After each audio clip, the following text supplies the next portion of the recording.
tore down this stage with my own two hands. We've traveled this land, packed tight in minivans. And all this for the fans, girls, money, and fame. I played their game and had to scream my name. I will show no shame. I live and die for this. And if I come off soft, bitch, you on this. Are you scared?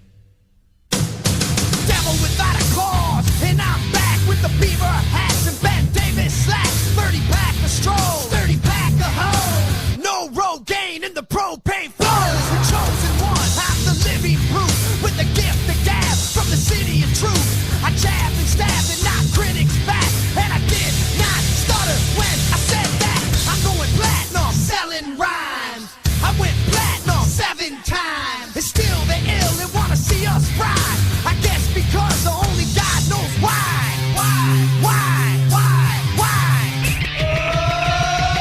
They call me cowboy, I'm a singer in black. So throw a finger in the air, let me see where you're at. Say, hey, hey. Let me hear where you're at. Say, hey, hey. I'm giving it back, so say, hey, hey. Show me some metal and say, hey, hey, hey, hey. Yeah. Fuck all y'all. I like the AC/DC and ZZ Top. Bocephus Beasties and the Kings on rock. Skinner, Seeger, Limp, Corn, the Stones. David Allen Cole with No Joe Jones. Yeah! Pass that bottle around. Got the rock from Detroit. Soul from Motown. The underground stone. Fucking pimp. With tracks that Mac and slap back the whack. Never gain away. I don't play with ass. But watch me rock with Liberace Flash. Punk rock the class. Boy bands are trash. I like Johnny Cash and Grandmaster Flash. Flash, flash, flash, flash.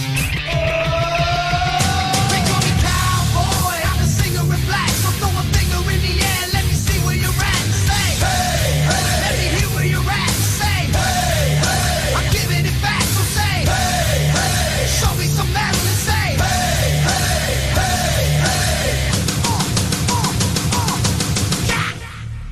Yeah, I saw your band jumping around on stage like a bunch of wounded ducks. When you gonna learn, sucker? You just can't fuck with.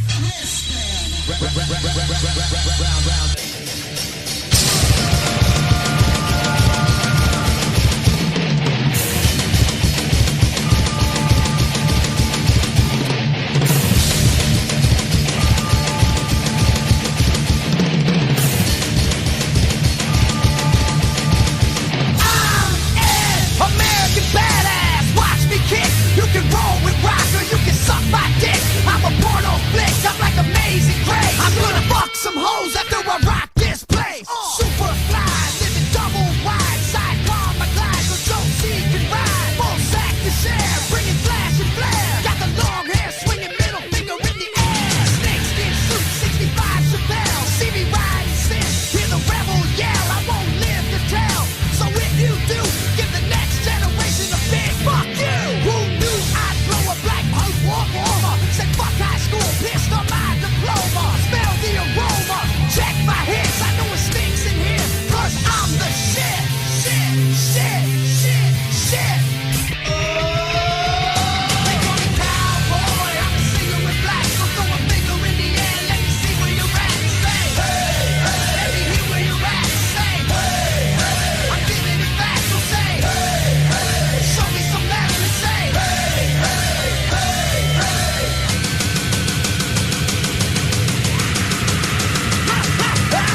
Motherfucker!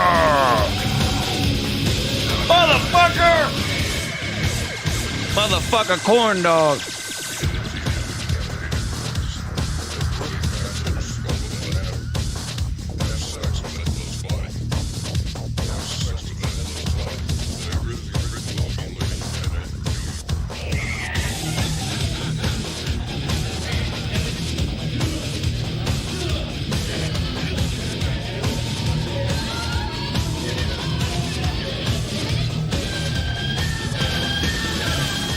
LSU's not even going to win out the rest of the regular season, and they're in here talking about beating Georgia in the SEC title game. Oh, man. Bless your little hearts.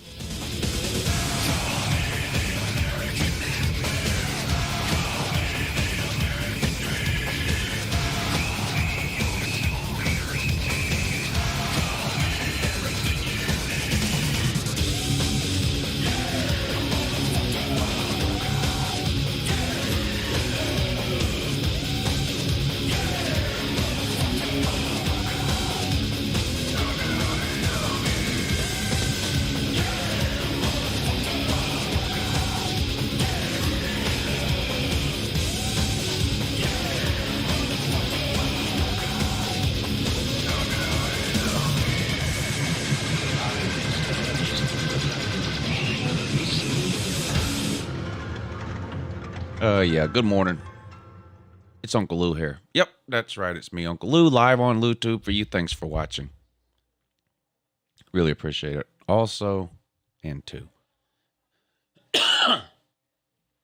In addition to that as well. How y'all doing? Welcome to the Lunch Money Show. With me and Pigskin Pete. There we go. What's up, Pete? What's up? How do I sound? Man, you sound like you're sitting right next to me. All right. Well, I don't know. I couldn't hear the music. I can hear you. I guess that's all that matters. So here we go. All that matters. That's all that matters. Yeah. All right. How y'all doing in the comments? Everybody okay? Everybody have a good weekend. Welcome to the Lunch Money Show. Week 1?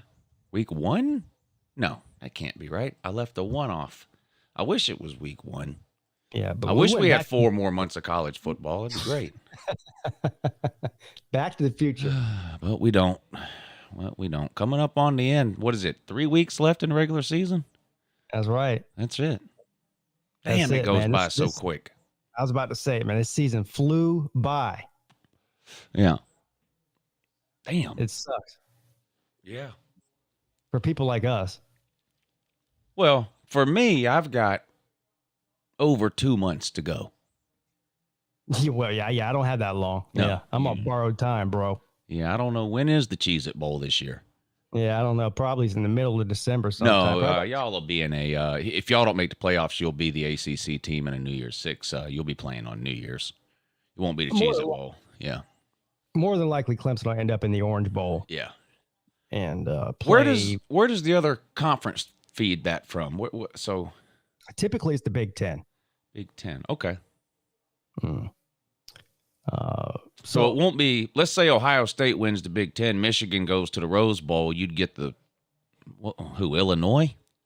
Yeah, so I don't know, because they've changed the whole conference affiliation thing because, when the playoffs started, they changed that whole thing. So it might not necessarily be a Big Ten team. Like if there's another more deserving team in another conference, it could be them. Yeah. But typically, like if you have on any given year, a 1 or 2 loss non-conference champion from the Big Ten, then they would be the one that went to the Orange Bowl. But you're right. Yeah. So if Ohio State wins out, they're going to the playoffs, and Michigan most likely would end up in the Rose Bowl. So I don't know what the situation would be after that. You could see, I don't know, maybe a Texas, maybe an Alabama in the Orange Bowl. Oh, yeah. Yeah. I've talked about before how they need to do away with these conference affiliations because like, let's say somebody like Oregon doesn't get in. Clemson and Oregon would be an interesting game. It would be. Or if Southern Cal doesn't get in, Clemson and Southern Cal. Man, but you never see that. There's hardly any ACC or SEC bowl matchups with the Pac-12. Hardly any at all. You're speaking my language. I've been preaching this for years. First of all, Clemson has never played Michigan ever in 100 and something years. They've never played Texas ever. And there might be, I want to say they might have played Oregon back in like the 1940s or some shit, but I would like to see that matchup. If Clemson's not going to go to the playoffs, which clearly, in the words of the great Uncle Lou, they're not a playoff team in that. Yeah. So if they're not going to be a playoff team in that, I just want to see an interesting matchup. I really don't care who it is, but like last year we played, like you said, the Cheez-It Bowl against Iowa State, and that, I mean, it's really no disrespect to Iowa State, but it's kind of hard to really get up for that as a postseason matchup. Now, I heard what you said. I don't remember if it was today or yesterday, or it might even been at the end of your game stream. I don't remember, about Clemson and their chances to make the playoffs, but you don't even really want them to. But there's still, I mean, what their odds to make the playoffs right now are what, like the 6th or 7th or 8th best? Something like that, yeah. I mean, what do you think would happen who would be ranked higher, do you think, if TCU were to catch a loss? It looks like it would be Clemson, would be higher than them if they lose. And then what else would you need to happen? Multiple 2-loss. Well, I say multiple, obviously more than one. Two 2-loss conference champs. So the SEC is going to get a spot. The Big Ten is going to get a spot. And then fighting over the other spots would be an ACC champion, a Big 12 champion, and a Pac-12 champion. So if you had a 2-loss Pac-12 champion or a 2-loss Big 12 champion, or both, then a 1-loss ACC champion might get in ahead of them. But you don't think you would get in ahead of a 1-loss TCU? That'd be interesting. I guess it would depend on who TCU lost to and how they lost. Yeah, because we're going to look at it, of course, but they're a touchdown underdog this week. Yeah, I saw that. To Texas. So they could lose this week. Before you lost to Notre Dame, they had you way ahead of TCU. Oh, yeah. 3 spots ahead. So if TCU loses, maybe they fall back on the same logic they used the first time and put TCU past you. What do you think the playoff committee thinks about the loss? The problem with the loss to Notre Dame is it wasn't really close. But do you think do they think the playoff committee, will they do the thing where they say, well, Notre Dame's a better team now than when they lost to Marshall and Cal? Or will they really look at the Clemson loss as a really bad loss? We've seen what the AP voters think about the Clemson loss, and I think you'll see something similar to that with the playoff committee. Look, you can say what you want to about Notre Dame. They've got 3 losses. We got 2 losses at home to teams that are inferior to them. Yeah, and they were unranked when Clemson played them. And Clemson was a top 4 team in their mind. And they got absolutely drug up and down the field for 4 quarters. Yeah. So, I feel like a TCU would have to have something similar happen to them to jump ahead of Clemson. I mean, I think that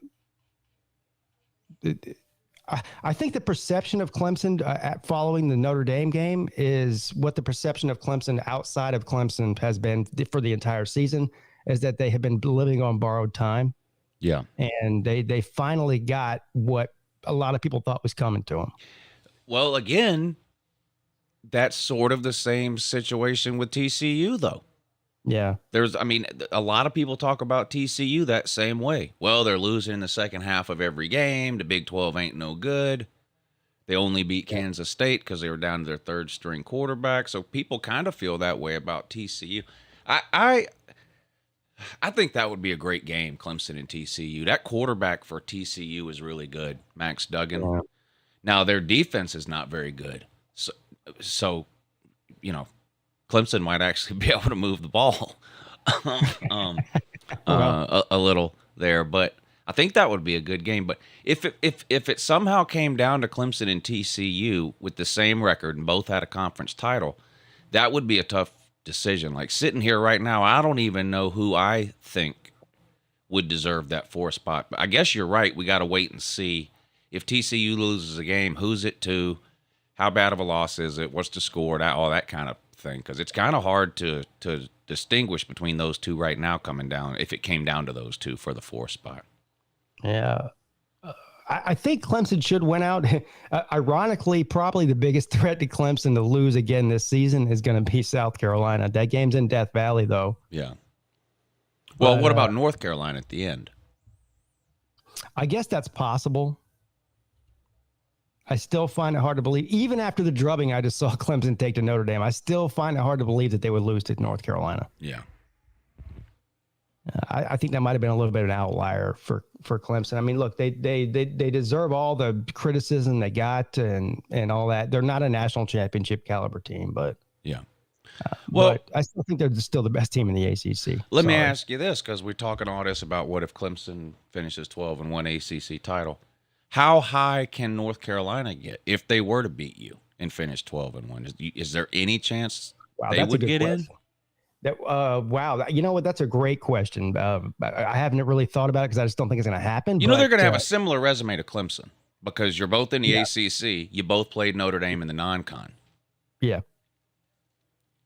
I don't know about North Carolina's out of conference schedule other than Notre Dame compared to Clemson's. You can't be that much worse, I guess. I remember they had that game. Might have even been week 1. Was it App State? Yeah, they barely beat them, but I mean, it was. You remember App State ended up scoring like 30 points in the fourth quarter or something. Yes. It was a weird game. You streamed that game, I think. Yeah, I did. Yeah, I don't know about North Carolina. It would be kind of hard to leave North Carolina out as 12 and 1. Again, another situation where it would come down to what happened in other conferences. That they certainly would have a shot because they would have a win over Clemson at the end of the year when the playoff committee is really paying attention. And I don't know where Clemson will be ranked then, probably in the top 10. So it'll be that's an interesting argument. What if it came down to North Carolina and TCU? You think they would take TCU with one loss over North Carolina? That's a really probably. I think Clemson. It's not fair, but they just treat name brands different than they don't. Yeah. Than non-name brands. And I know North Carolina's a name brand through the basketball, but I'm talking. Yeah, like football legacy and stuff like that. I'm not saying it's right, but I think that's part of TCU's problem now. I mean, I think that's why they're kind of, stuck at 6 or 7 or whatever they were last week. I think if they were in a different uniform, they probably would have been ranked. There was no reason for Alabama to be ahead of TCU last week. None. Alabama didn't have a single impressive win. They easily could have had 3 losses already at that time. Now they caught a second loss, but it's just because they're TCU. Now, here's the other interesting thing, and people don't take me seriously when I talk about this team because I spent too much time trolling about it. I think Oregon's better than Clemson, North Carolina, any one-loss team, with the exception of maybe Tennessee. So, what do you think about that? I don't disagree with you. I think if Oregon and Clemson played this weekend, that Oregon would be favored. If it was on a neutral field or in Oregon. They have just destroyed everybody they've played since the Georgia game. I'm not talking about barely winning. I mean, they have beat the soul out of everybody they've. Did you know that Georgia has the number 3 offense, and they have beat the number 1 and number 2 offense this season? I did know that. Tennessee and Oregon have the number 1 and the number 2 offense in the country. They scored it, and they scored. The best win? I keep hearing people argue about this. I think Georgia have the best win. I think Georgia has the most impressive win of the season with the Oregon win. Right. That's one way to put it. Most impressive, absolutely. Best though. I mean, there's a difference between the two. I understand the distinction, but I thought Tennessee's win over Bama was a better win if you don't look at the scores and you're just comparing wins. But now that Alabama has a second loss, Georgia's win over Oregon is better than that win. Yeah, that's true. So I think Georgia's got the best win. The top 2 offenses in the country scored a total of 16 points against UGA this year. Wow.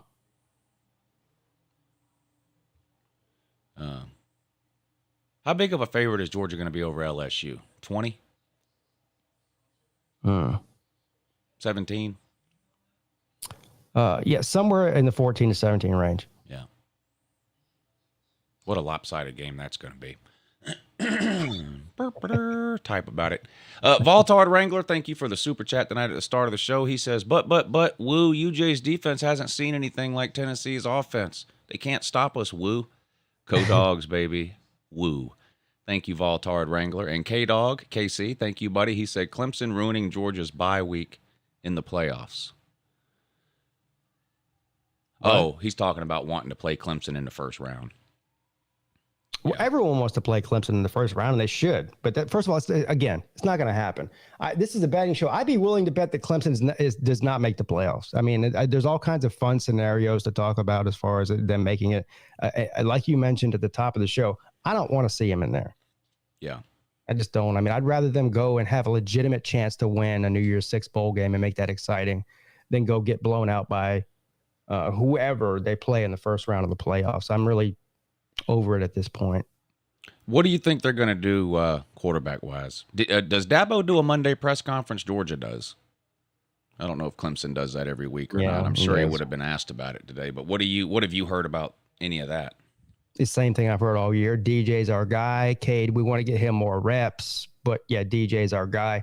I don't know really. I really can't understand exactly what the mentality is going on in Clemson. I mean, it's not like it's DJ's first year and, he's going through growing pains. This shit's been going on for the better part of 3 years now. And I just don't understand what Clemson has to lose. I mean, is Cade really that far behind DJ in practice and the playbook and whatnot that he's the best option? I mean, if he is, I mean, I have no reason not to trust Dabo Swinney because of the past. I've said this 100 times, but but at this point, like, you got to start thinking about next season. I know the season's not over. The Clemson still has goals that they want to achieve ahead of them. They want to win the ACC, and they want to close out with a win against their in-state rival, South Carolina, and they want to close out with a bowl victory, hopefully a New Year's Six bowl victory. So I get all that, but next year things ain't looking real rosy in Clemson, South Carolina, with all that they're losing. They're losing a lot on defense. Yeah, and the offense hasn't proven.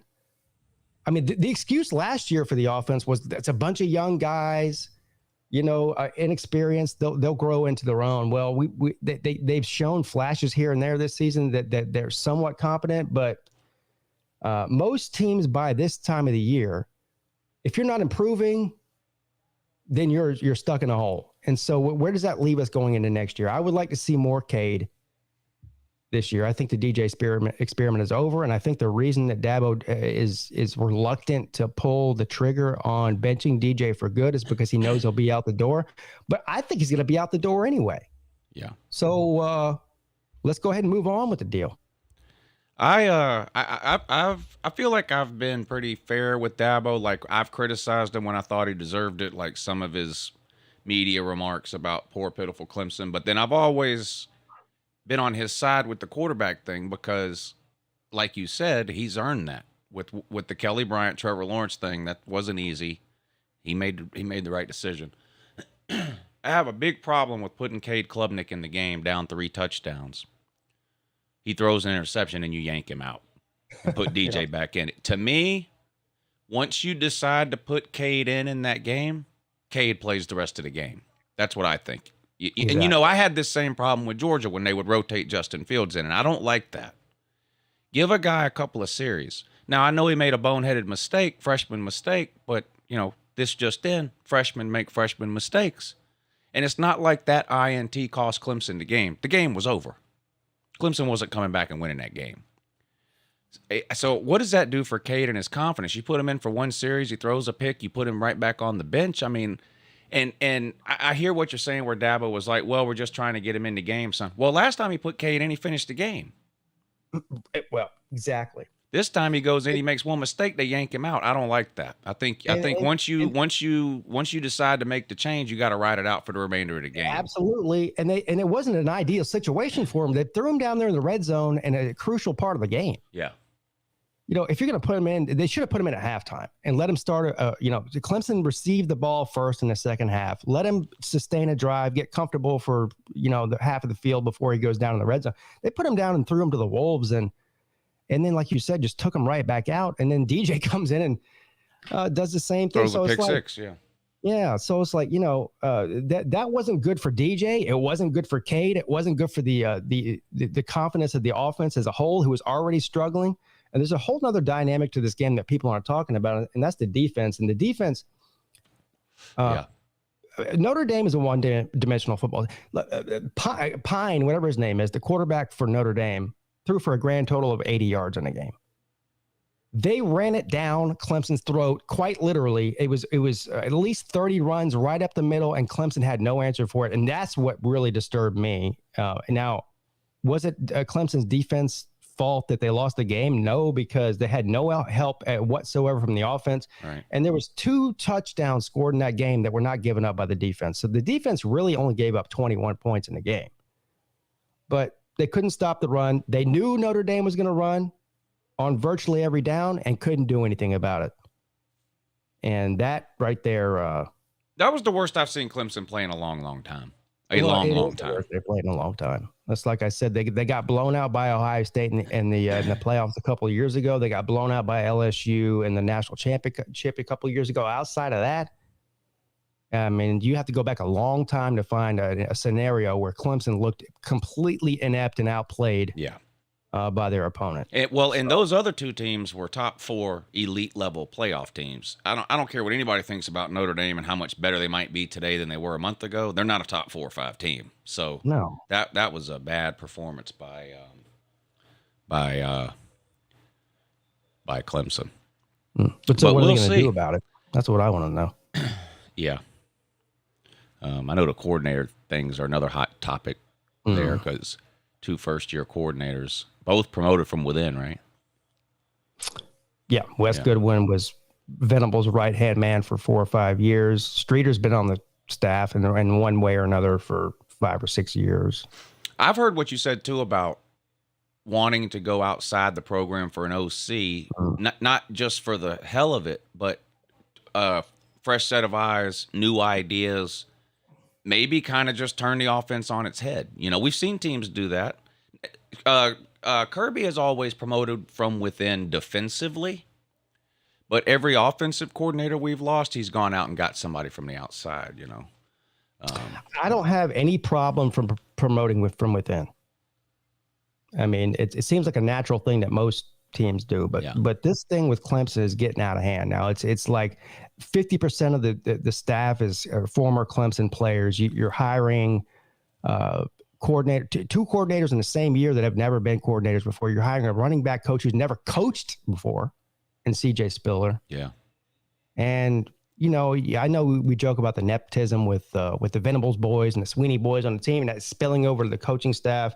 And if you go back and look at Dabo Swinney as a coach, even when they weren't, a top 5 program or a top 10 team even, right? When in his first several years at Clemson, he seemed way more hungry. He had no problem firing people and bringing in people from the outside. All the greatest coaches he's had have come from the outside. Yeah. Chad Morris, he went and picked off some high school team in Texas. And everyone's like, what the hell is this guy doing? He doesn't know what he's doing. He's going out and get a guy who's never coached college before, a high school coach, turning him one of the best offenses in the country. Goes out, gets Brent Venables from Oklahoma.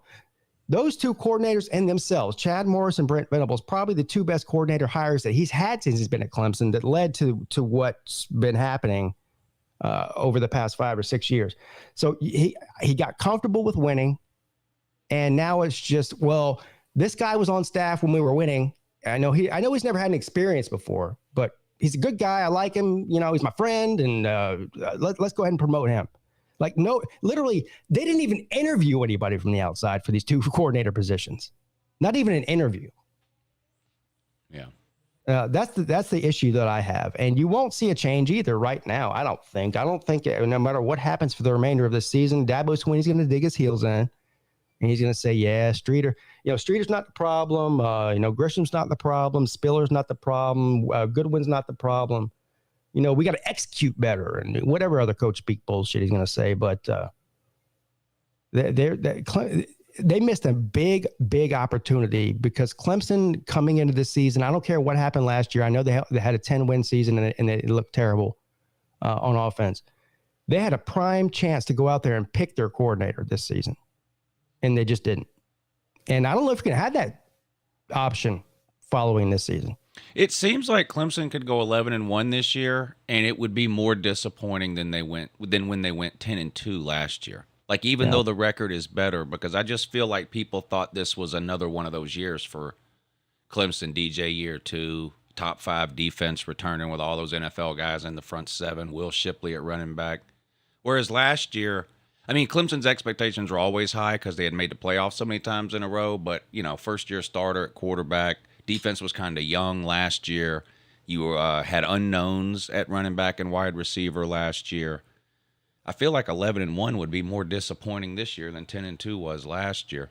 It would be because the offense should be better compared to last year. And the defense, we had 3 guys come back that we thought were entering the draft. So they came back for their final swan song, and everybody, including myself, expected this to be a suffocating, dominant defense in college football, and they just haven't been. Now they've been asked to do more than they should, and they've played great sporadically, but they're not what we thought they were going to be.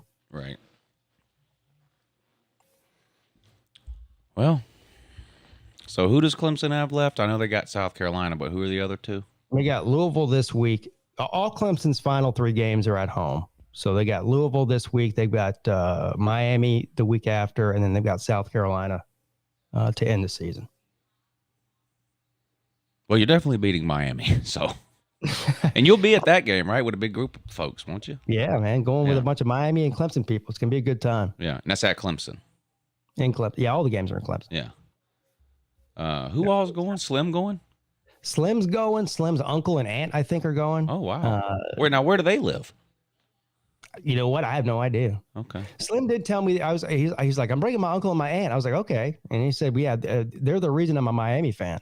Oh, so I guess his uncle is the one that groomed him to be a miserable Miami fan. That's pitiful. But look forward to meeting him. Huffer, Billy, Paw, and Robin, his second better half, coming. Who else is coming? Well, me and Mrs. Pete.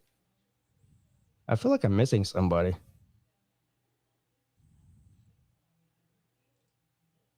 Oh, Brennan and Caroline. Brennan. Traveling Fools. Yes. Okay. That's right. All right. And you don't know yet have they announced the kickoff time for that game yet? I know sometimes they don't do it till a week before. It's probably going to end up being a noon game because what happened last week in South Bend and what happened with Miami. Jesus Christ. Let's talk about that. God, no. Yeah, this week you play at 3:30. Let's see, they probably don't have next week. No, they don't. Does Clemson lose to Louisville or South Carolina or both? First of all, if Clemson loses to Louisville, I better see somebody fired. That's all I'm saying about that. South Carolina is interesting. South Carolina is a game that Clemson could lose. I mean, I most years I sit back and I go, especially lately, right? Like there's no way. Even last year, everyone was picking South Carolina to beat Clemson, the worst Clemson team in 10 years. And I was like, yeah, I just don't see it. Not with that quarterback they got. Yeah. South Carolina's playing better than I thought they would this year, and Clemson's playing a lot worse. And believe me, look, South Carolina has nothing to lose. They're not playing for a division championship. They're not playing for a conference championship. They're not playing for a playoff spot. Their season really right now hinges on just breaking the streak to Clemson, the losing streak to Clemson. And yeah, luckily it's in Death Valley, but I don't know. I'm a little bit nervous about that game. Please don't let Spencer Rattler light y'all up. Yeah, man, come on. Look, man, the Tater man in me tells me that Clemson's going to go out there and wax the floor with them. Because no matter how good South Carolina is, thinks they are, I still think Clemson's a better team. What's the streak up to? Well, they won 7 in a row. Damn, you've beat them more times in a row than we've beat Tennessee. We've only beat Tennessee 6 times in a row. We didn't get to play them in 2020 because of COVID. It should be 8. But that's 7. Right. Yeah, because they canceled all the non-cons. Yeah. Yeah. Well, what'd you think about Georgia, Tennessee? Man, that was well, I picked Tennessee to cover the 8. Clearly, I was wrong about that. Yeah. I wasn't surprised that Georgia won. I was a little bit surprised that it was so lopsided. I want to know where that pass rush came from UGA. Yeah, you yourself said that you weren't counting on Georgia to get any sacks. Not a single one. I was said we'll chase him around, but we ain't getting them on. We ain't got no sacks all year. Now we've chased a lot of QBs around, but we ain't been able to sack them. But not shit. We got him on. We had 10 sacks all year heading into that game. We had 6, and really we had 8. One was taken away because of a face mask. Okay, fine. I forget what the other one was, but I mean we were just all over him. We sacked him 3 times in a row, 3 plays in a row one time. Yeah, I remember. Yeah. It was a dominant performance. It really separated Georgia from the rest of the pack right now, and it surprised me. I'll be honest, it surprised me. I picked Georgia to cover, so maybe score-wise, I wasn't that far off, but just the way Georgia dominated them, just all the way around, I didn't see that coming. I mean, Georgia could have beat them 45-13. Or 45-17 or something if it wouldn't have rained. And, Kirby loves to do that in the second half. If Kirby gets a 13-point lead on you, boy, he'll sit on that thing. And I don't blame him because Tennessee goes out. It starts pouring in the third quarter. Tennessee fumbles because they can't hold on to the ball. It's too wet. We get the ball. We fumble on the very next play because we can't hold on to the ball. Give it back to them. And after that, that was it. Kirby just shut the offense down. That was it. It was nothing but handoffs up the middle. The rest of the game, but man, Tennessee just couldn't do anything, and it wasn't raining in the first half, and Tennessee couldn't do anything. So it wasn't just the weather, but I was surprised it was that one side. Georgia has made it clear that they are clearly the most balanced team when you look at offense and defense in the country. So, if Georgia shows up against anybody in the country in 2022 and puts it together on offense and defense, they're going to be virtually impossible to beat. But again, there's been times during the year where, one of the sides of the ball wasn't playing so great and you let teams hang around. So, I mean, the playoffs will be interesting, but I think it's Georgia's team. It's their game to lose any week from here on out. I don't always, even Ohio State, I think would have a hard time. I don't think they would match up well against Georgia, especially in the trenches. We saw what happened. Couldn't agree more. Yeah, I agree. You're trying to run around telling me, Lou, the wind is what caused them to, barely beat a 1-8 team or whatever Northwestern is. Yeah, and Northwestern's 105th in the country against the run. So, okay, I'll give C.J. Stroud a break. 40 miles an hour wind, that can't be easy to throw in. What does that have to do with blocking and your defensive line, though? That's a problem because this was Ohio State's problem last year. This is why they got beat by Michigan. They're sending 5 boxes of Kleenex out there and calling it an offensive line. They're a finesse team. It's just what they are. They're a finesse team. And they've got great wide receivers. C.J. Stroud is amazing, and I like their running backs, but they're soft on the lines of scrimmage, and that's going to be a problem. It might be a problem for them again against Michigan. Michigan might be favored in that game. It's at Ohio State, but if they were playing tomorrow, I would pick Michigan to win based off what I've seen the last few weeks. I would pick Michigan to beat them tomorrow if they were playing tomorrow. Yeah, Michigan looks more physical. That's going to be a hell of a game. They're both going to be 11-0, ranked in the top 3. That's going to be a hell of a game. Yeah, a hell of a game. I can't wait for that one. Man, I can't wait for that one. Last game of the year, too. Everything's going to be on the line. Yeah, that's going to be a good game. Shadowlac, thank you for the super chat. He says, Lou, do you agree both coordinators are trash at Alabama? I think that's part of the problem, but Alabama fans need to. Who hired those coordinators? Okay, who cashes the biggest check? So, this is a Saban problem.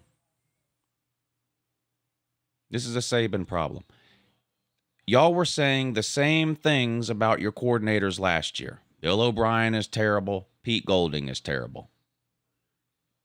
Saban brought them both back this year. So, I agree. They're not working out. Those coordinators aren't working out, but they didn't decide to go for 2 twice in regulation because the chart said so. The coordinators didn't make that decision. Nick Saban made that decision. I don't know what's going on with Nick Saban or Alabama in general. I get the feeling. Do you remember the last couple of years Steve Spurrier was at South Carolina? Oh man, he checked out. This is what Alabama reminds me of right now. Now I'm not talking about record or talent level. Clearly, Alabama's the most talented team in the country. Breaking news. They are every year. So I'm not talking about that. Steve Spurrier checked out. He delegated everything. He did little to nothing his last couple of years at South Carolina. He was more of a figurehead than anything else. And that's kind of what Saban is starting to remind me of. He can't even do press conferences on his own anymore. Alabama has to have a sports information guy stand next to him during press conferences and feed him information and translate questions for him and shit. It's weird. I saw that. It's weird. I'm not one of these people that's saying Alabama's never winning another game and never winning another national title. They have so much talent on that team. Nothing would surprise me. But as talented as they are, take Bryce Young off that team. What's their record right now? They might have 5-4. Yeah. At best, they're 5-4. If you just take Bryce Young away, they're not. They're using the transfer portal, but it's not working out. They went out and got 3 wide receivers from the transfer portal. None of them can catch the ball. Their prized transfer guy, Jahmyr Gibbs, okay. He's a good third down back. But like I told you all off season, he can't run the ball between the tackles. That's why you lost to Tennessee. Poor clock management at the end because you had to throw the ball. Now, Bill O'Brien is getting blamed for that, the Tennessee loss. You remember Pete, Alabama got the ball back with a minute to go, and it was tied. The one thing you can't do in that situation is give Tennessee the ball back with time left. If you've got a Najee Harris or a Mark Ingram or a Derrick Henry or a Brian Robinson or whatever, name the running back that Alabama has had, you go out there, you run the ball, you chew clock, you force Tennessee to use up their timeouts, and then when you kick that field goal, there's 0 seconds left on the clock. You make it, you win. You miss it, you go to overtime. Alabama couldn't do that, and they're blaming Bill O'Brien because Bill O'Brien came out and called a bunch of passing plays, which slowed the game down, stopped the clock. He had no choice. You got nobody that can run the damn ball. Yeah. He had no choice. If Bill O'Brien would have came out and called 3 running plays in a row, and y'all would have went 3 and out and kicked it back to Tennessee, you'd be saying the same thing. Oh, Bill O'Brien. What choice does he have? You got no running back. Yeah. I mean, you got Jahmyr Gibbs. Maybe he runs for 80 yards. Maybe he gets slung around 2 yards behind the line of scrimmage like a rag doll. But he can't close a game out. And that's why you lost against Tennessee, and that's why you lost against LSU. That and going for 2-point conversions twice in the regular season. I mean, in regulation there. It didn't make any sense. And that's on Saban. But I don't know what's going on there. But all this crap last year about how last year was a rebuilding year and this was always the year and this is the most talented team in Alabama history and, all this kind of stuff. Y'all are horrible. Alabama's just not very good this year. That's just a fact. Joel Klatt disagrees with you. Joel Klatt still thinks Alabama's a top 4 team. Well. So take it up with him, not me. But you're right. And you know what? I feel like that... you joke about the chart deal, right? Nick say, well, we got the chart. The chart said we that's what we do in this situation. And, so that's what we're going to do. And the same thing happened with, what's his face? Butch Jones. I think this is an epidemic. You know what? As far as I know, Dabo Swinney hasn't said something about a chart, but I guarantee you, he might say something about it. I feel like this is these coordinators are outthinking themselves. Clemson has been averaging around 200 before Syracuse. All right. So for the first, 7 games of the year, averaging around 200 yards rushing per game. So there's been virtually no team that has had any answer for Clemson's run game. They go out against Notre Dame, a one-dimensional football team, in a win situation, but nonetheless, a situation where you don't want to throw the ball. There's 30 and 40 mile an hour winds. You give Will Shipley the ball 12 times. You give Phil Moffitt the second, 1B running back, 6 carries or whatever it is. Yeah. I mean, and you're throwing 80,000 bubble screens. Not trying to move the ball down the field over 15 yards at all. I don't know. It's just like, was that what the chart told you to do? Because you might want to throw that fucking chart away. That's all I'm saying. Yeah, the whole analytics thing, I'm okay with using analytics as part of your overall plan, but in the end, somebody that's making $10 million a year needs to make an actual decision based on the flow of the game and what's going on in the game and the feel of the game. That's why you're paying these people. You could, it doesn't cost anything at all to download an analytics football chart. There's at least I can download it now. It tells me what to do. If it's 2nd and 8 and there's this much time left in the game and the score is this is what you do. Okay. Anybody can read that chart. Not anybody can say, yeah, I know that's what the chart says, but you remember 2 possessions ago when we lined up in this formation and they did that, so I think we should do this instead. That's what coaches are paid for, not to read a chart. There's 50 people in this chat right now that can make one of them damn charts. Yeah. It's ridiculous. I couldn't, but they could. It's ridiculous. Chart. Yeah.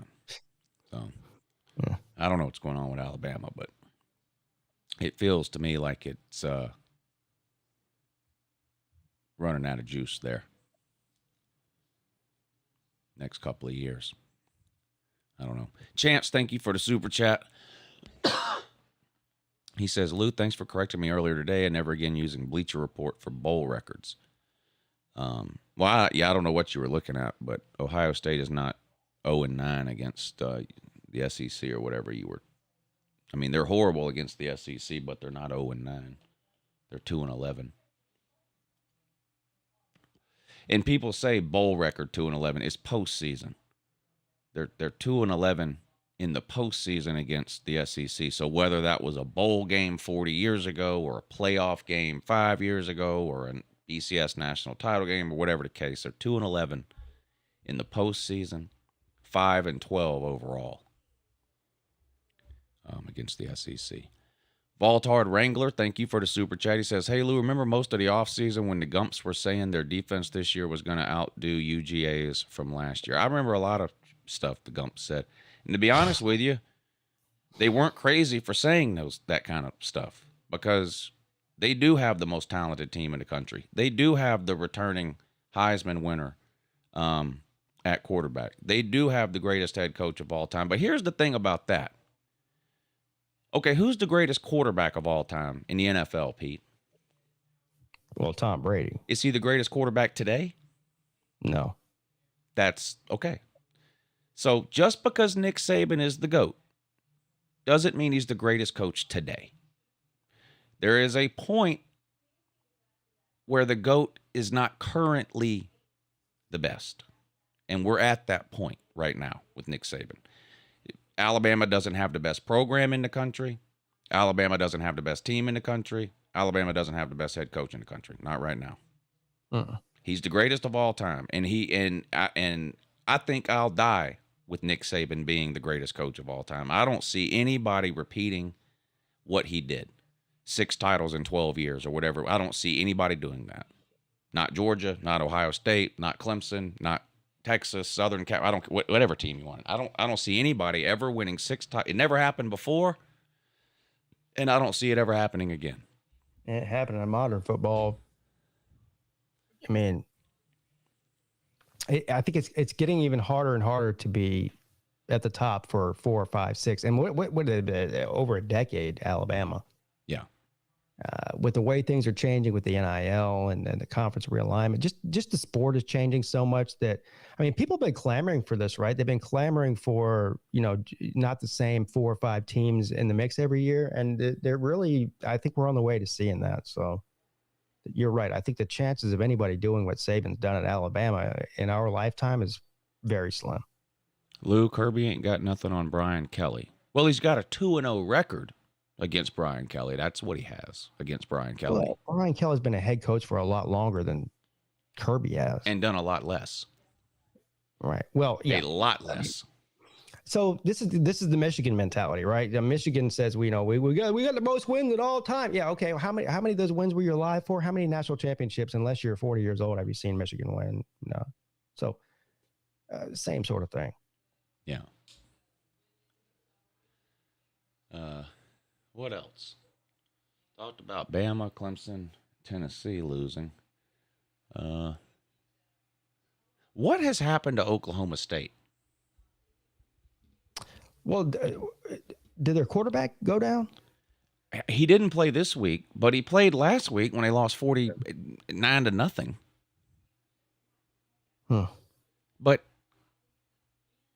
I mean, they played for the Big 12 title last year, were an inch away from winning it, started out red hot this year, and now they're currently one of the worst teams in the Power 5. It's weird. Do you know who I compare Oklahoma State to? Who? And this is, I mean, no disrespect. Well, actually, it's a disrespectful thing that I'm about to say, but I really don't mean the disrespect. I'm just trying to make some sort of comparison here. They remind me in the Big 12 of an NC State in the ACC. Now, a lot of expectations from year in, year out. They're primed to win whatever 8 or 9 games every year. If they have a good year, they might be able to compete for the conference, but you're very rarely going to see them put 2 great seasons back to back. And that's sort of the Mike Gundy MO. And I'll go ahead and say right now, I don't really know if Oklahoma State were to fire Mike Gundy, if they could go out and get somebody better than Mike Gundy. I'm not sure that they could. Well, it's funny you mention that because there are some Oklahoma State fans that, at least right now, have had enough and they want to move on. And I heard today Mike Gundy's name associated with guess what school? No, I don't think this is going to happen. Who? The school currently has an opening. Don't even tell me Auburn. Yeah. No. I don't think that's going to happen. I think Auburn's going to hire an SEC guy after what happened with Brian Harsin. But I heard, I did hear Gundy's name attached to Auburn today. I'm hearing Dan Lanning. Now, I talked I've heard about that too. On my show earlier.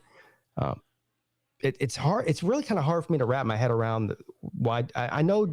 Listen, Auburn is a top half SEC job. But who's the better program right now? Who has the better resources? Who's more likely to be involved in playoff conversations and whatnot? Who's recruiting better right now? I mean, all of those signs point to Oregon being a better job right now in 2022 and maybe the next 2 or 3 years than Auburn. Maybe in the long run, Auburn's a better option for a coach, but I don't know. I'd be surprised if Dan Lanning left Oregon for Auburn. Yeah, the only question I have about all that, and I would love to know what a lot of coaches think about kind of all this realignment stuff that's going on. They always just give you sort of the company line deal. But if you're the head coach at Oregon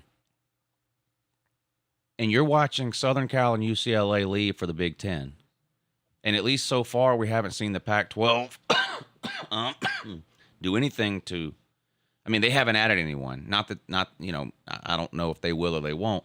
But maybe you're the head coach at a place like Oregon, and you're looking around and you're going, am I going to be in a Power 5 conference in 5 years if I stay here? Now, he would have known that. No, he wouldn't have known that when he took the job because Southern Cal and UCLA to the Big Ten wasn't announced till this summer. He was hired in December. So he didn't even know that when he took the job. But I wonder how much that plays into what coaches, any decisions coaches might or might not make. Like the Colorado job, for example. I'm assuming Colorado has fired their coach. I don't even know if they have. They're a horrible team. Or they got one win. But so the Colorado, let's say the Colorado job is open. Okay, they're the worst team, not in the worst conference, but in the conference that has the least amount of stability in terms of clinging on to Power 5 status going forward. Who do you get to go there? Yeah. I really do, because I don't know what's going to happen with all this realignment stuff. So, I would be shocked if Dan Lanning left after just 1 year at Oregon, especially considering how good of a year he's had. But I don't know what goes through these coaches' heads in terms of thinking 3 and 4 years down the. I tell you right now, if I was a head football coach, I wouldn't think about what's happening 3 or 4 years down the road, because you have one bad year, they're going to fire you next year anyway these days. So, I don't know that it matters, but I would be curious to know if some of these coaches look at some of the openings and if that plays into their decision-making at all, whether to go to a school or leave a school or whatever, sort of the consideration of where is this school going to be in terms of the power structure within college football 5 years from now? Because there's a lot of questions in the Pac-12. And for all we know, there's a plan. And the Pac-12 commissioner knows the plan and has told the school presidents or athletic directors or whatever that, hey, the SEC did their thing 2 off seasons ago. The Big Ten did their thing last off season. This off season, we're adding these teams. So just don't panic. For all I know, they've told them that. I don't know. For all I know, the Big Ten has told Oregon, hey, just hang out another year or two. We're bringing you in. I don't know. I don't know any of that. No one knows except Golden Blue Man. Well, the other thing about Oregon that's hard for me to figure out is that it's hard for them to keep coaches, isn't it? Right? They all leave. I mean, even Chip Kelly, he played for a national championship there. Guy left, went to the NFL. Mario Cristobal was, he wasn't doing terrible. I think he had a pretty good run at Oregon. Yeah. He was definitely recruiting well. He leaves from Miami, who's who's in worse shape, Auburn or Miami right now? I really don't know if you can distinguish between the two. I mean, one's in the ACC, one's in the SEC. I guess that's really the only difference. But what is it about Oregon where these coaches have, they're not toilet coaches. They're not coaches to get fired. They leave. Yeah, maybe they don't like living up there. I don't know. I've never been to Oregon. I know I know like a lot of people complain about the weather there. I mean, I don't know. I don't know anything really about the state of Oregon, but that's a great question, because coaches seem to go there, have a lot of success, and then can't wait to leave. It's weird because they have it's a college football town. They obviously have a very big following. They have Nike money. They have the among the best resources, facilities, endless money in the country, and nobody really wants to seem to stay there. It's kind of like a stepping stool of a program, and I can't really figure out why, other than what you just said. Maybe it's the part of the country it's in. I don't know. But what are they? Let's see. What are they paying Dan Lanning? Let's see. I think it's around $6 million a year, 5 or 6. Dan Lanning, $30 million for 6 years, so about $5 million a year. Hell, he might get a raise after this year. Well, if he's about to get poached from somebody like Auburn, they'll offer it to him. But that's the other thing people need to remember. A lot of times when you hear these coaches attached to some other school, you know where that information is coming from? The coach's agent. Yeah. Auburn might not have no interest in Lanning. Lanning might not have no interest in Auburn, but the agent is floating this story around to try to get Lanning a raise. That's what happened with James Franklin. James Franklin was never going to Southern Cal or LSU. Never. But somehow that story got out there and Penn State panicked and gave him a huge raise for no reason. So, I don't know. It was a great weekend of college football, though. 3 of the top 7 teams went down. I mean, that was crazy. And 3 huge big-name brands, too. I mean, like, for a YouTuber, that's like Christmas morning. You got Alabama, Clemson, and Tennessee losing on the same day. It was crazy. I don't know if we're going to have another week live up to that. We'll see. Anyway, shout out to everybody that's tuning in tonight, though. We're fixing to move on to next week's games, take a look at all the early lines, See if we can figure out a way to make or lose some money betting on the Week 11 college football game. So we appreciate y'all hanging out with us tonight. Over 300 people in here. Make sure y'all hit the thumbs up. There's only 77 thumbs up and over 300 people in here. Really, we ought to be able to get to 200 thumbs up. That might be asking too much. I know it takes about a second and a half to hit that thumbs up, but if you can somehow find a spare time, hit the thumbs up if you hadn't already. It's a big help to the live streams. Let's take roll call, and then we'll look at this week's games. Faux Nickel, Jet Cloner, Shadillac, Jeff, Easy Money, Roger Dodger, The Analog Underground, Justin Hardy, Kirby's Belt. Now we got a Kirby's Visor and a Kirby's Belt, or did Kirby's Visor change his name to Kirby's Belt? I'm not sure. Bow Hunting, Lath Musa, Matt K, Neo, Dependent Fanatic, Noel Squad, Bowman 101, Spencer Abbott, Master Yoda, Trevor, Jay Shipes, Trevor Bond, Pigskin Pete. Says he's in the back room. All right, what happened? Yeah, I got kicked off a few minutes ago. So, damn, I'm sitting here just running off at the mouth. Okay. I guess I picked a good time to take roll while you weren't in here then. I'm like, wait a minute, Pigskin Pete's here too. Oh, okay. Ohio State man is here. Chris Thomas, Beer Cans and Baddies, Kirby's Khakis. So we got Kirby's Khakis, Kirby's Belt, Kirby's Visor. Let's see. Chris Thomas, Berto, Rich, Nick Satan is here. JCP, Tim Skelton. Really appreciate all y'all tuning in. I hope you're enjoying the show. We spent a little more time than usual talking about the previous weekend's games, but it was just such a crazy weekend. I felt like we needed to do that. So we'll move on to next week's games now. Take a look at some of these games and see if we can figure out, like I said, a way to either make or lose some money. When are we going to start seeing some troll accounts with Kirby's highlighted or blonde highlighted hair? Does Kirby have blonde highlights? I'm telling you, bro. This guy, last year he had brown hair. Now he comes out there at pregame looking like a Justin Bieber in 2019. I thought his hair was turning gray.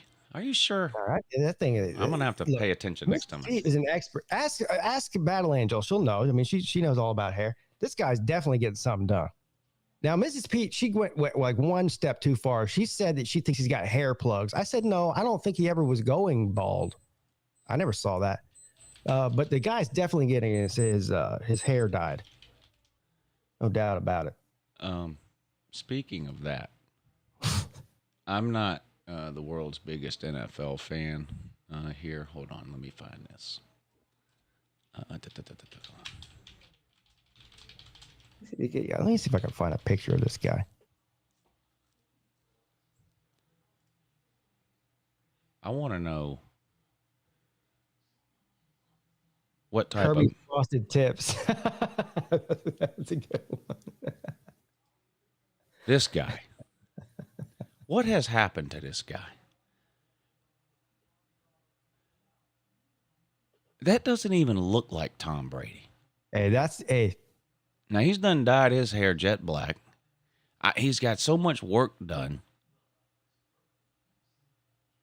he looks like, I think, somebody said divorce. I think he's got like, he definitely has a tanning bed in his house. That's for damn sure. Or maybe that's that Tampa Bay sun. I don't know, but the guy left last season looking like he was 43, came back this season looked like he was 53. I don't know what happened to him in the offseason.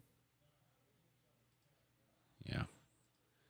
He's had a lot on his plate over the last year and a half or so. Yeah, well, so we all have, Lou. Yes. And yes, we have. Mrs. Pete was about to string you up there during the Clemson Notre Dame game. I was worried about you there for a while. You guys thought I was kidding when I said I don't like to watch football with her. Now you see why. She was hot. She's on one, bro. Oh boy, that's one of the best parts of your stream is just you can't really hear what she says. You just can it's like a muted sound way off in the distance, but you can just hear her like randomly yelling in the background. Yeah. Oh, it's so funny.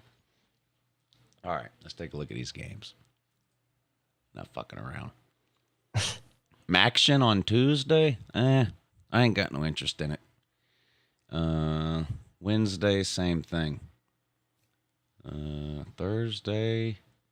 Dang, we don't have a single Power 5 game on, not even on Thursday this week. Tulsa and Memphis, Georgia Southern, Louisiana Lafayette. No. Not a whole lot of great games this week in general, honestly. Now, see, this is where, okay, Colorado and Southern Cal are playing on a Friday night. Now, just so happens Southern Cal is the home team. But this is what these conferences do that screw themselves. Now, if this game was, now, Colorado's not beating Southern Cal, so this is a bad example to use. But a couple of years ago, Oregon was in a similar spot here, and they were playing on it. They were on their way to the playoffs. It was week 11 or week 12. They were on their way to the playoffs. The ACC makes them go down and play one of the Arizona teams on a Friday night, and they lose. I don't understand why these conferences do this, but it's not helping. But Southern Cal is playing Friday night at 9:30, hosting Colorado. They'll win. It's at home. It's usually when you have to travel that you lose these, and plus Colorado's just horrendous. But these schools have got to stop doing this.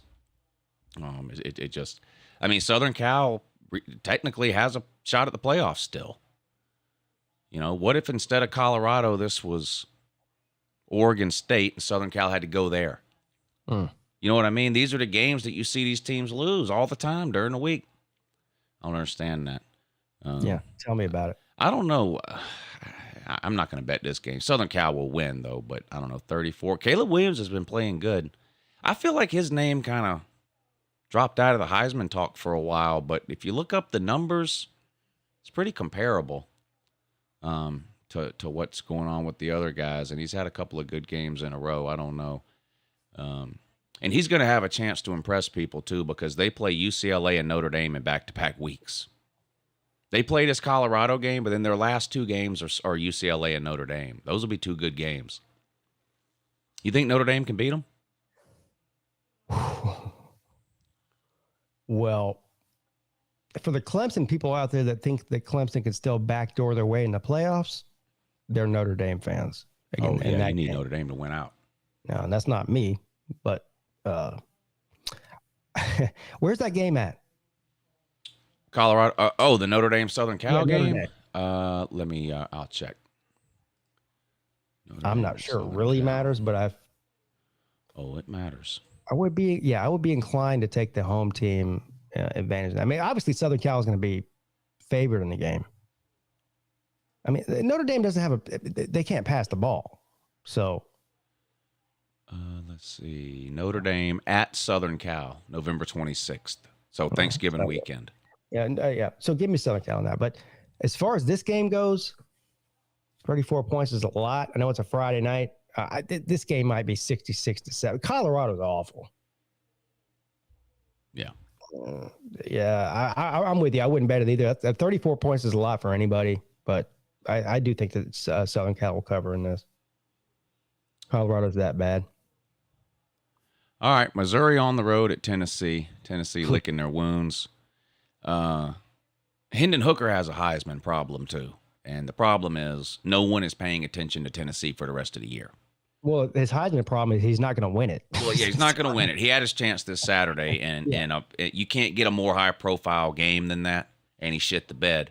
And the problem is, they got 3 games left, but it's Missouri, South Carolina, and Vandy. No one's going to pay any attention to those games. So, and there's nothing he can do against any of those 3 teams that's really going to impress anybody. So I feel like he blew his opportunity this past weekend. With that being said, I'm taking Missouri into points here. I know it's tough to play at Tennessee, but this is a noon game. I think Missouri covers the 21. Missouri does have a good defense. Oh, you're saying that because, but Georgia, no, Missouri's got a decent defense. You can look up the numbers. A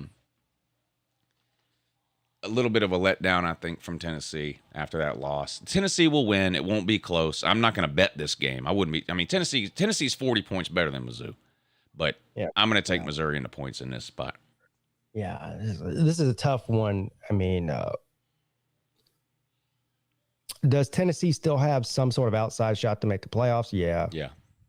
But I feel like they might be a little bit deflated after last week's, loss. Again, another team, Missouri, has nothing to lose.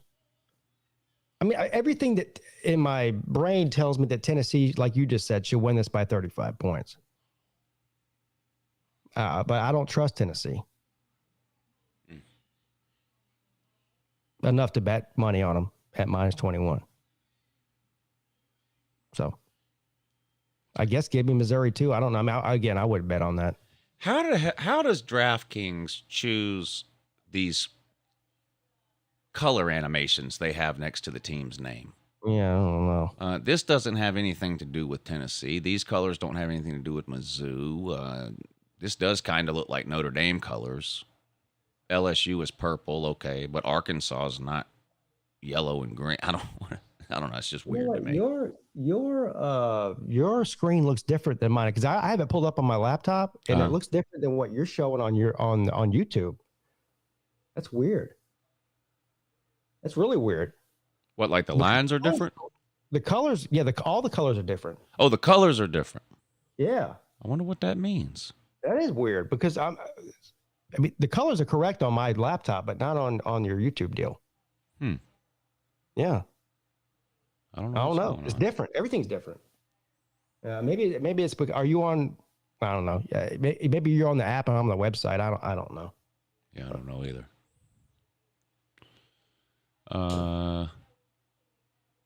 LSU at Arkansas.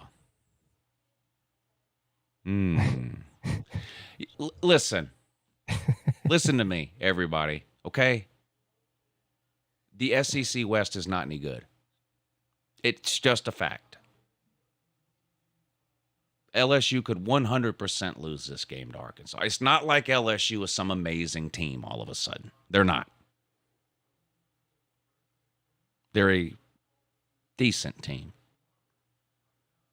Okay. There aren't no great teams in the West. None. I do think LSU covers the 3, though, but they could lose. But I'm going to take LSU and lay the 3. LSU will probably lose another regular season game, though. I mean, you can pull up their schedule and look at it, but or hell, I'll pull it up right now just because the LSU fans are the new Tennessee fans now, Pete. It's crazy how this works. You couldn't find an LSU fan 3 weeks ago. What are the chances, in your opinion, that LSU wins out the regular season? Not less than 50%. Okay. Because they got Arkansas this week. That's a road game. Now, next week they play UAB. Yeah. I'll give them that. But then they close out on the road at Texas A&M. And so, they're going to say, oh, Texas A&M ain't that good. I know. Neither is LSU. That's my point. Neither is Bama. Neither is Ole Miss. Ole Miss got one loss. Who's afraid of Ole Miss? Nobody. The SEC West is just having a down year. That's all there is to it. Oh, I mean, that's just reality. Well, that's reality. I actually disagree with you about LSU. I think that they're going to win out. I mean, the regular season. Yeah. And then so they'll be the West champs, which is unbelievable.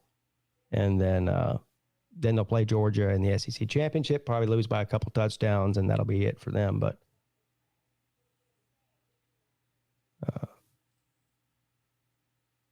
I think that this is pretty easy to pick. I think LSU wins this game handily against Arkansas. Arkansas is just not good. I mean, family. Yeah.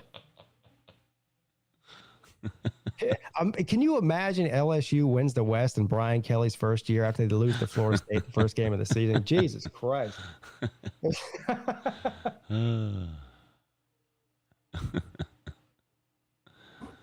Wow. Arkansas wins handily, Pete. Yeah, okay. Well, I don't know. Arkansas got housed by Liberty. I mean, I know it was a 2-point game, but Liberty was up big, and Arkansas clawed their way back and then missed a 2-point conversion that would have tied it up and lost 21-19 to Liberty. I would like to say that I called that on the Lunch Money Show last week. Yeah, you did. Yeah, I picked Liberty to win outright. I thought Arkansas's size on the lines of scrimmage would be too much for Liberty, but it didn't seem to matter. Arkansas just couldn't get it going. Purdue at Illinois, I don't care about that. But did you see Purdue's choo-choo train break down on the field? I heard about it. I didn't see it. Let me see. Is there a video of that? Yeah, I'm gonna see if I can find it. Yeah. I didn't even know they did this. But you know, Oklahoma sends out that Little House on the Prairie wagon. Yeah. Apparently, So Purdue has a train. Choo-choo trains are something you put around your Christmas when you're a kid in the 80s. Yeah, that's not meant for football. Wait till you see this. It looks like one of those things you see at the fair that like the 4-year-olds ride, and it's got the little bell on it, and the kids can ring the bell and shit.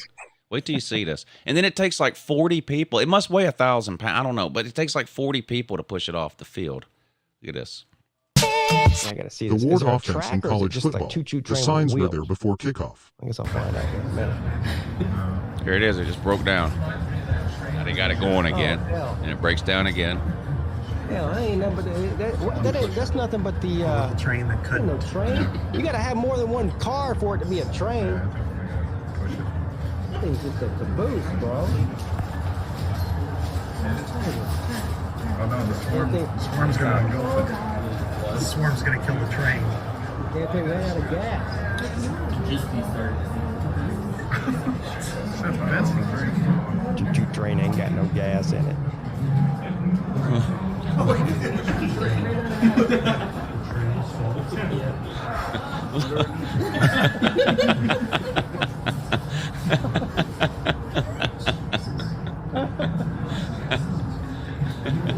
They're done.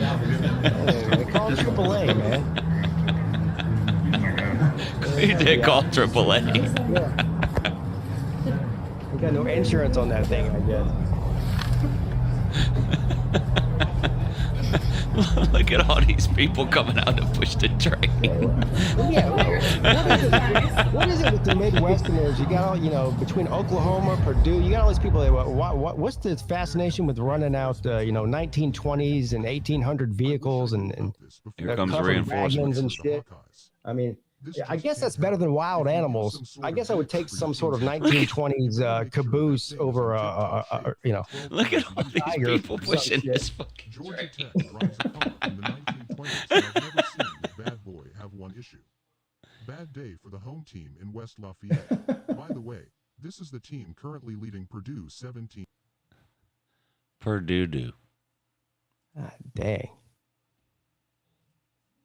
Purdue. What's the name of their what's their little war cry thing they do? Boiler up. There's another thing. Boiler up. I think the boiler went out in that train, I guess. I don't know. There's another one though. Oh. I need Michael Hogg to explain that. No, never mind. I don't.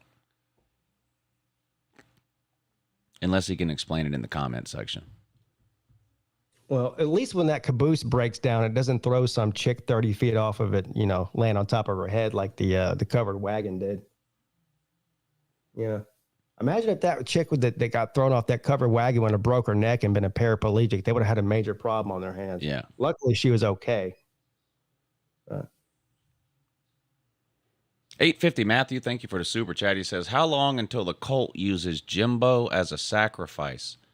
As soon as they can come up with the money. I mean, that's all it is. Look, if Texas A&M had $80 million right now, they'd fire him right now. They don't have it. I know these A&M fans like to think they print money and there's $80 million buried somewhere in the West Texas desert. It's not. If Texas A&M had the money to fire Jimbo Fisher, they would fire him, but they don't. So his buyout's $80 million this year. What's it going to be next year? 60 or 70? So I don't know. As soon as they can afford to, as you say, sacrifice him, that's what they'll do. Yeah. But and guess who's they don't getting have $80 fired million. than Jimbo Fisher? Whoever made that deal, the dumbest deal in football. Yeah. Him and Mel Tucker. Yeah, but they just can't afford it. I think there's only one more coach that even has a possibility of getting fired this season, and that's Neil Doodoo Brown. Yeah, he'll get fired. I think they owe him $18 million. I'm not convinced yet that West Virginia can afford that, but if they can, they'll fire him this year if they can afford that buyout.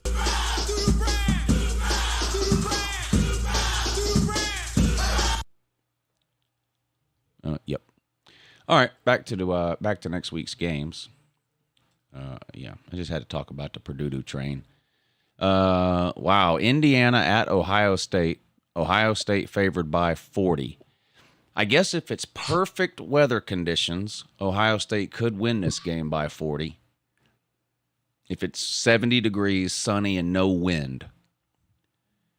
But I don't think it will be. Give me Indiana in the 40. So you think that that Ohio State, even if it's windy in Indiana, might be able to manufacture a run game against an inferior shit team? Maybe, but the greatest rivalry in all of sports right now is Ohio State fans versus the weather. Yeah. So I know. I'm going to take Indiana in the points here. Indiana's horrible. 42 money points. Ohio State wins by 36. There you go. There you go. Speaking of basketball schools like Indiana, Vandy at Kentucky. Kentucky favored by 17.5. How about Jackpot going all the way out to Nashville to watch his Coots play? Now, why was that? Do you know? I have no, I'm assuming, I mean, I have no idea. I'm not saying there's anything wrong with going to see your team play on the road, but I mean, was there a reason? Like, I don't know. Does he have family out there? I don't know. I should have asked him last night. He said on his video it's the first time he's ever been there. Yeah. So I guess he doesn't have family there. My estimation would be is because the tickets were probably $19.50. That's true. Yeah, that's true. And Nashville's a cool town too. I don't know, what Jackpot did while I was out there, but I would like to go to Nashville, check it out. I heard it's a cool place to go. I'd love to take an entire football season and see a game at a different stadium every week. Oh, well. But I'm going to have to wait till my kids are out of college to do that. Yeah, well, there you go. Mm-hmm. I would love to do that too, but I would come home to an empty house. Yeah. Or even once or twice a year, go to a Georgia road game. You got to figure if you do that once or twice a year, then what would it take to see a game in every stadium? 5-6 years, something like that. Maybe I would love to do that, but yeah, hard to do that. But shout out to Carolina Jackpot for taking a trek out to Nashville to see his Coots play on the road at Vandy. Yeah. What else do we got? Pittsburgh at Virginia. You got any interest in it? Not really. I mean, the line is a little bit suspect, but I'm trying to find it. I know it's suspect because I was looking at it earlier. No, I can't find it. Let me look on your screen. Well, you just tell me what it is.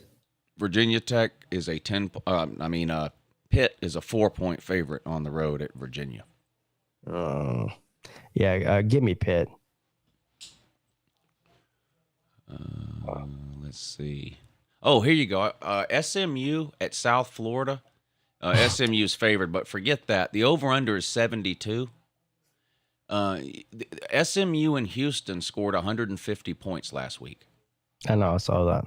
Almost. I think it was 70-something to 60-something. So 130, 140 points, whatever it was. Crazy game. Set all kinds of records for total points. There was 9 touchdown passes in the game. Crazy game. Nobody cares about that game, though. Oklahoma at West Virginia. Is West Virginia going to go winless the rest of the year? It's possible. I think they currently have 3 wins. They could very well finish 3-9. West Virginia's a 7.5-point home underdog. You know what? I'm taking Oklahoma. West Virginia appears to be in give-up mode. Same with Miami. You're right. I'd be surprised if they won this game or any other game for the remainder of the season. And like you just said, Neil Brown, he's basically got one foot out the door. Yeah. And West Virginia, they can't even beat Oklahoma in good. I mean, West Virginia's never beat Oklahoma, ever. No. So I don't see this being the year they do it, even though, Oklahoma's having a little bit of a down year. They're not nearly as bad off as West Virginia. I'm going to take Oklahoma on the road there. What else do we got? Alabama at Ole Miss. Alabama's favored by 11.5 on the road at Ole Miss. I'm taking my buddy here. I'm taking the team that has a coach that knows where he's at. Give me Ole Miss. I'm taking Ole Miss, and that's way too many points. First of all, I picked Ole Miss to beat Alabama during the offseason. I know the offseason was a long time ago, and a lot's happened since then. But actually, I'm more confident now, based on what's happened throughout this season, than I was in the preseason. So, yeah, look, if anybody's looking to take a money line bet to get a big payout, then I would take Ole Miss on the money line. I would definitely take them with the points. Yeah, Ole Miss plus 360 if you think they're going to win the game. $100 will win you $360. Yeah. That's worth it. That's a good bet. If you think that Ole Miss has a legitimate chance to win, which I do. And Ole Miss has the type of offense that if they are successful can keep Alabama's offense off the field because they've got the best running game in the SEC. Yeah. With two bad defenses here. Yeah. So who's got the better offense? I trust Ole Miss. Alabama they can't catch the ball. First of all, I mean, from a betting standpoint, for what I consider to be pretty two evenly matched teams this year, Alabama probably more talented, but Ole Miss playing better than Alabama as a whole with the talent they have. 11.5-point home dog this late in the season is way too many. Way too many points. And I just don't know what Alabama's playing for. They're not even making a New Year's Six Bowl. Alabama. They can't. They can. LSU will get a New Year's Six Bowl ahead of Bama. Tennessee will get a New Year's Six Bowl ahead of Bama. I mean, they don't put but two in there. So, but there are people that say let's say that LSU wins out and wins the SEC championship, they're getting the playoffs. Now, that's a long shot, right? But that would open up the door for Alabama to get a New Year's Six game. Yeah. But that's a very looks to me like scenario. they're headed back to the Citrus Bowl like they did 2 years ago. Yeah. Or 2019 when they played in the Citrus Bowl. Hell, they might play in the Birmingham Bowl or the Belk Bowl or Damn. Music City Bowl. Bama man might be heading to Nashville too. I don't know. Well, Clemson might too. Might be Alabama and Clemson in the Cheez-It Bowl or the That damn. be something. Well, Speaking of Clemson, Music City Bowl. 7-point home favorite against Louisville.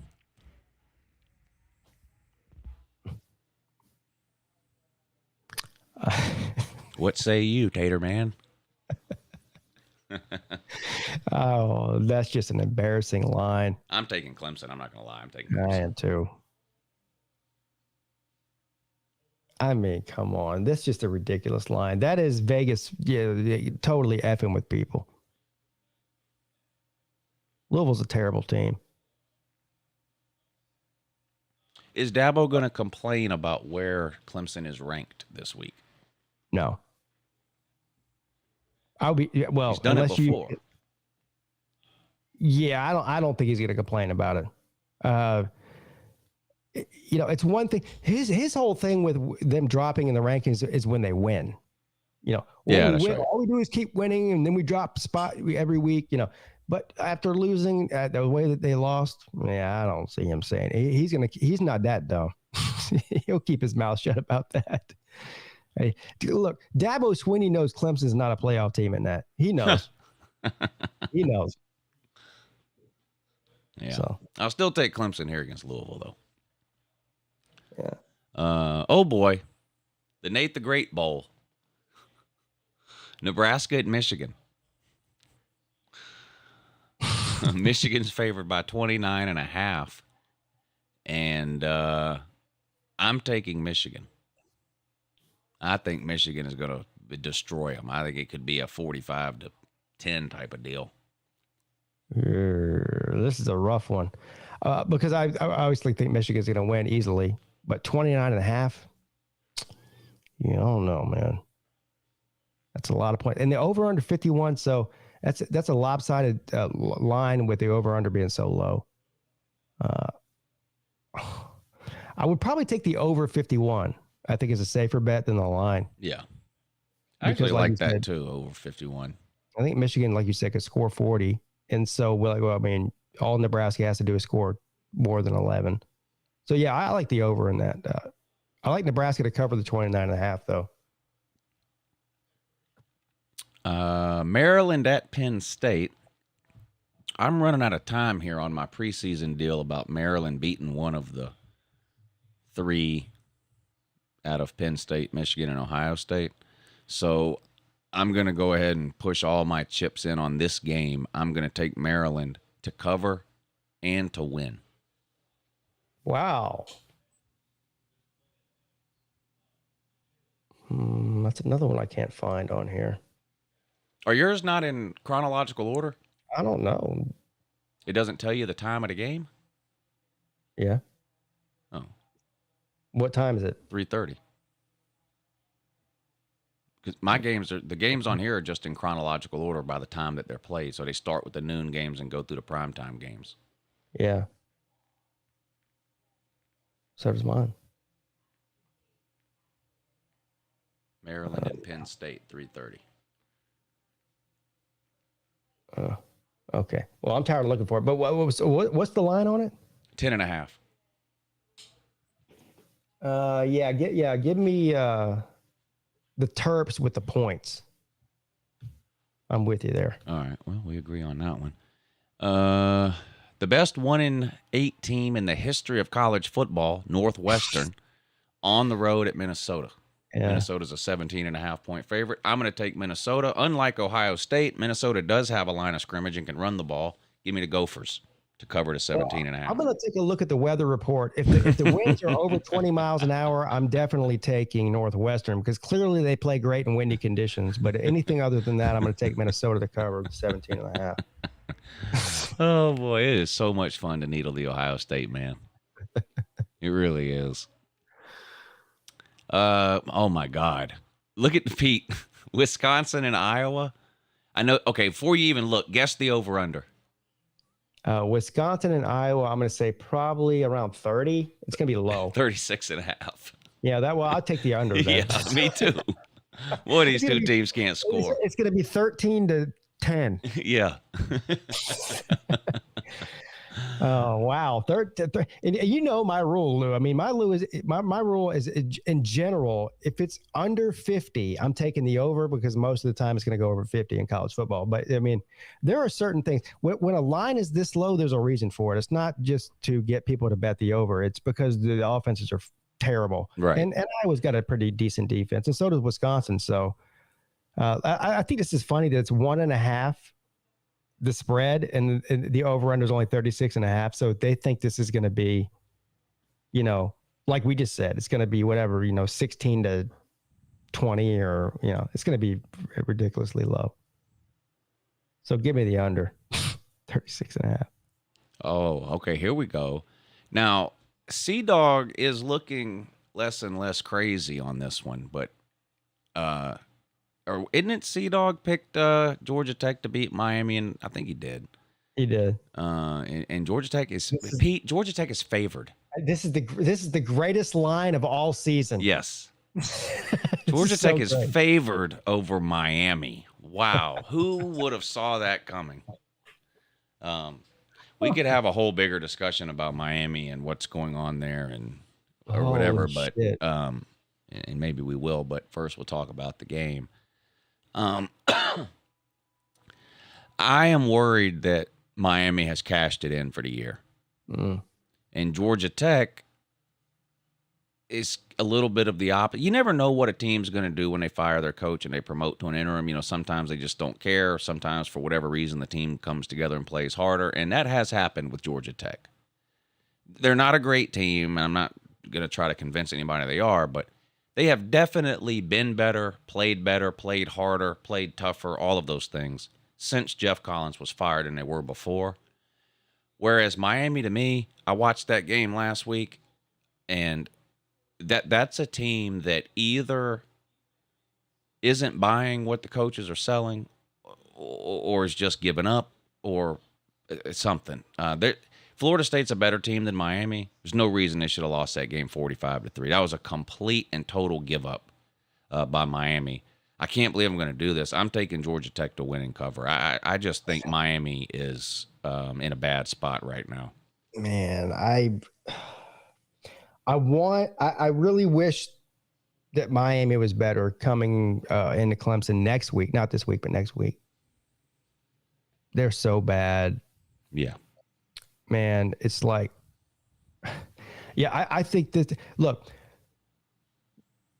This is a ridiculous line if you look at it on paper, but is it really that ridiculous? I don't really think that it is. And No, if you'd have told me this 2 months ago, I'd have said you're crazy. It would have been a ridiculous line 2 months ago when Jeff Collins was the head coach at Georgia Tech and Miami had dreams of being a decent team. I don't think this is a crazy line right now. It's not. And, I looked at and a lot of people did. Like, they looked at the Notre Dame and Clemson line from last week, and we fell in that trap. We go, yeah, this is a ridiculous line. Clemson should win this by double digits easily. And Vegas proves, again, once and for all, why they are Vegas. And there's a reason this line is this way. And it's not just to get people to throw a bunch of money on Miami as an underdog on the road. It's because they're awful.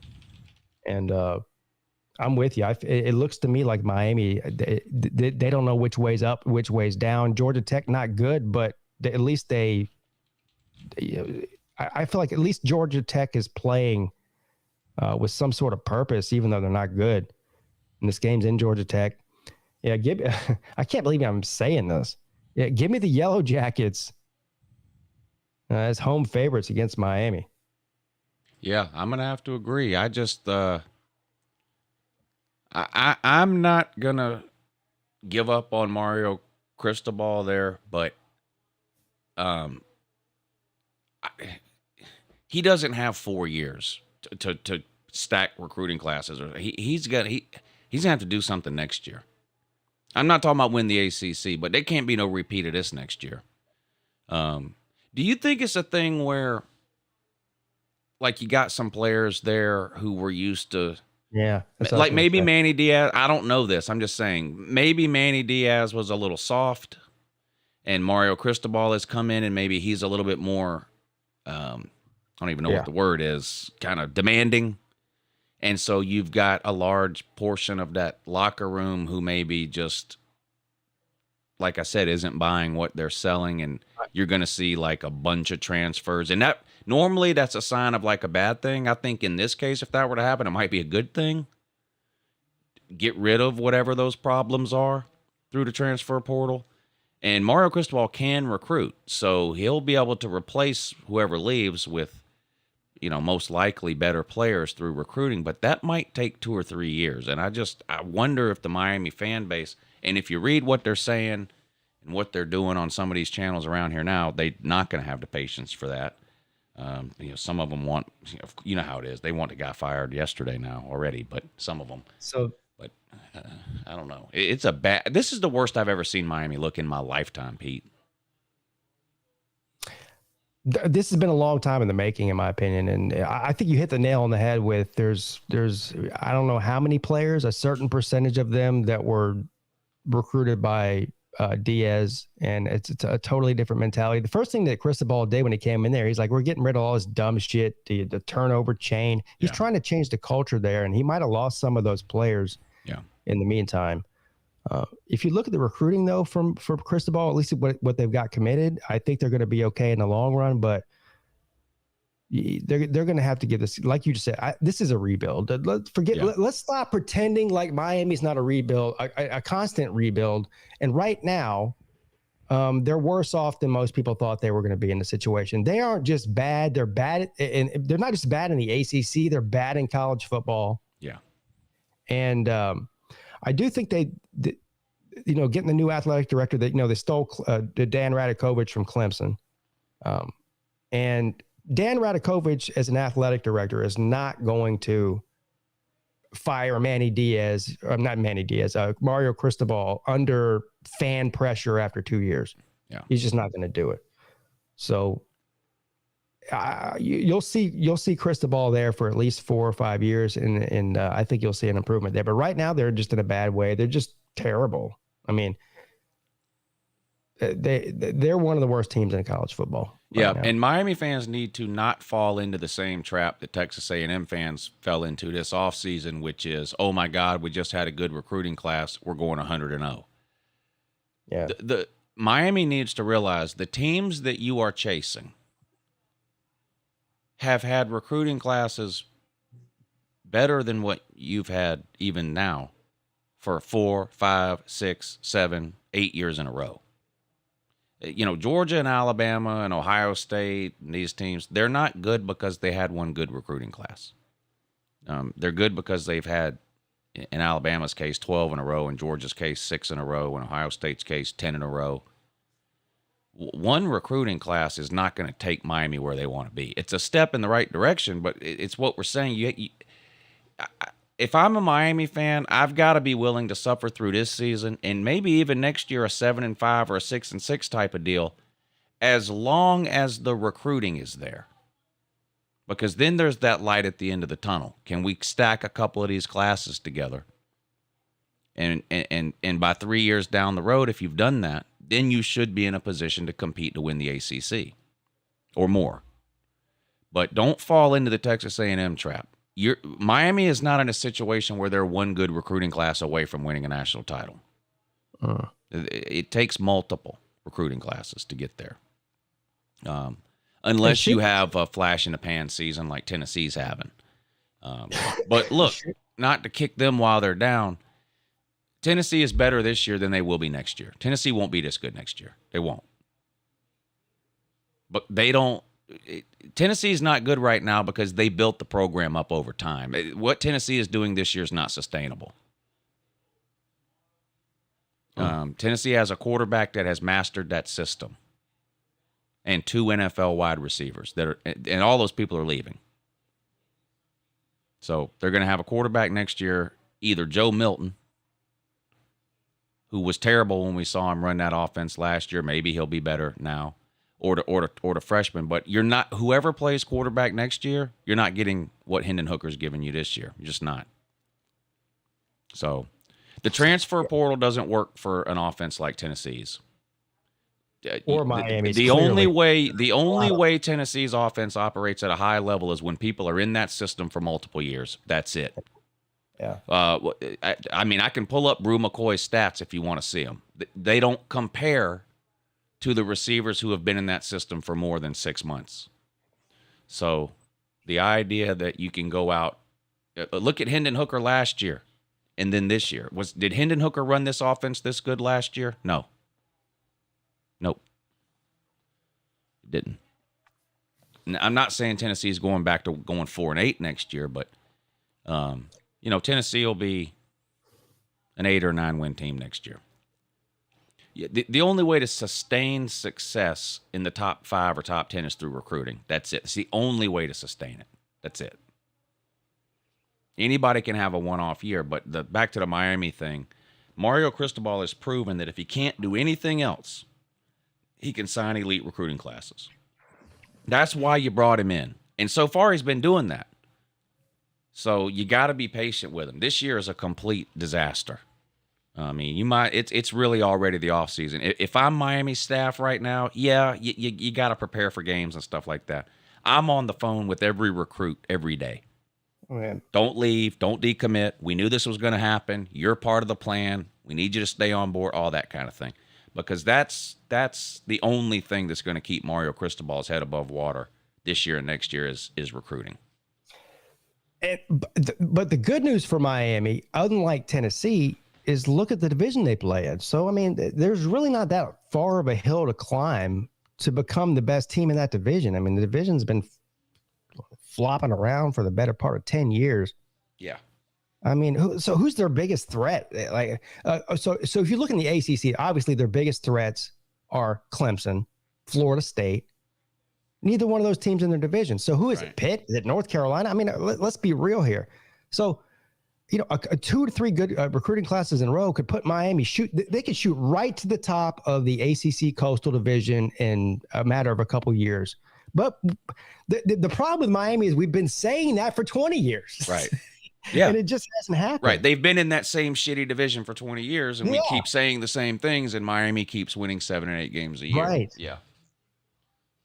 Yeah. But I am a believer in Mario Cristobal's ability to recruit. I will say this. I'm curious to see what he does with the offensive coordinator at the end of the year, because I didn't like him at Michigan. I didn't like him before Michigan. I don't like him now, Gaddis or whatever his name is. I'll be curious to see what he does there. I'll be curious to see if he's willing to move on from an offensive coordinator after just 1 year. I will be curious to see. if he's willing to do that. And I know the Miami fans don't like Gaddis either. Michigan was – I don't understand how he won the Gaddis won the assistant coach of the coordinator of the year award last year at Michigan for offense. I don't understand how that happened. I don't. It should have been Munkin. But I don't understand how that happened. But I don't know. I don't think he's very good. So we'll see what he does there. But you can't deny his recruiting ability. And that's the primary reason you hired him. I know they're going to say, well, he's from the area. Yeah, he's from the area, and he recruits really well. Therefore, it's a great fit with the recruiting. So it seems like you got to give the guy a break here. But with that being said, that doesn't make the Duke game acceptable. That doesn't make the Middle Tennessee State game acceptable. Because it's more than just their record. It's their performance in those losses. Yeah. 8 turnovers against Duke. Blown out by Middle Tennessee State. Never even showed up for the biggest game of the year against Florida State. Those things are a problem. And those things can't repeat themselves even next year. When I'm talking about giving him 3 or 4 years, I'm talking about winning the ACC or competing to win the ACC or getting into the top 10, things like that.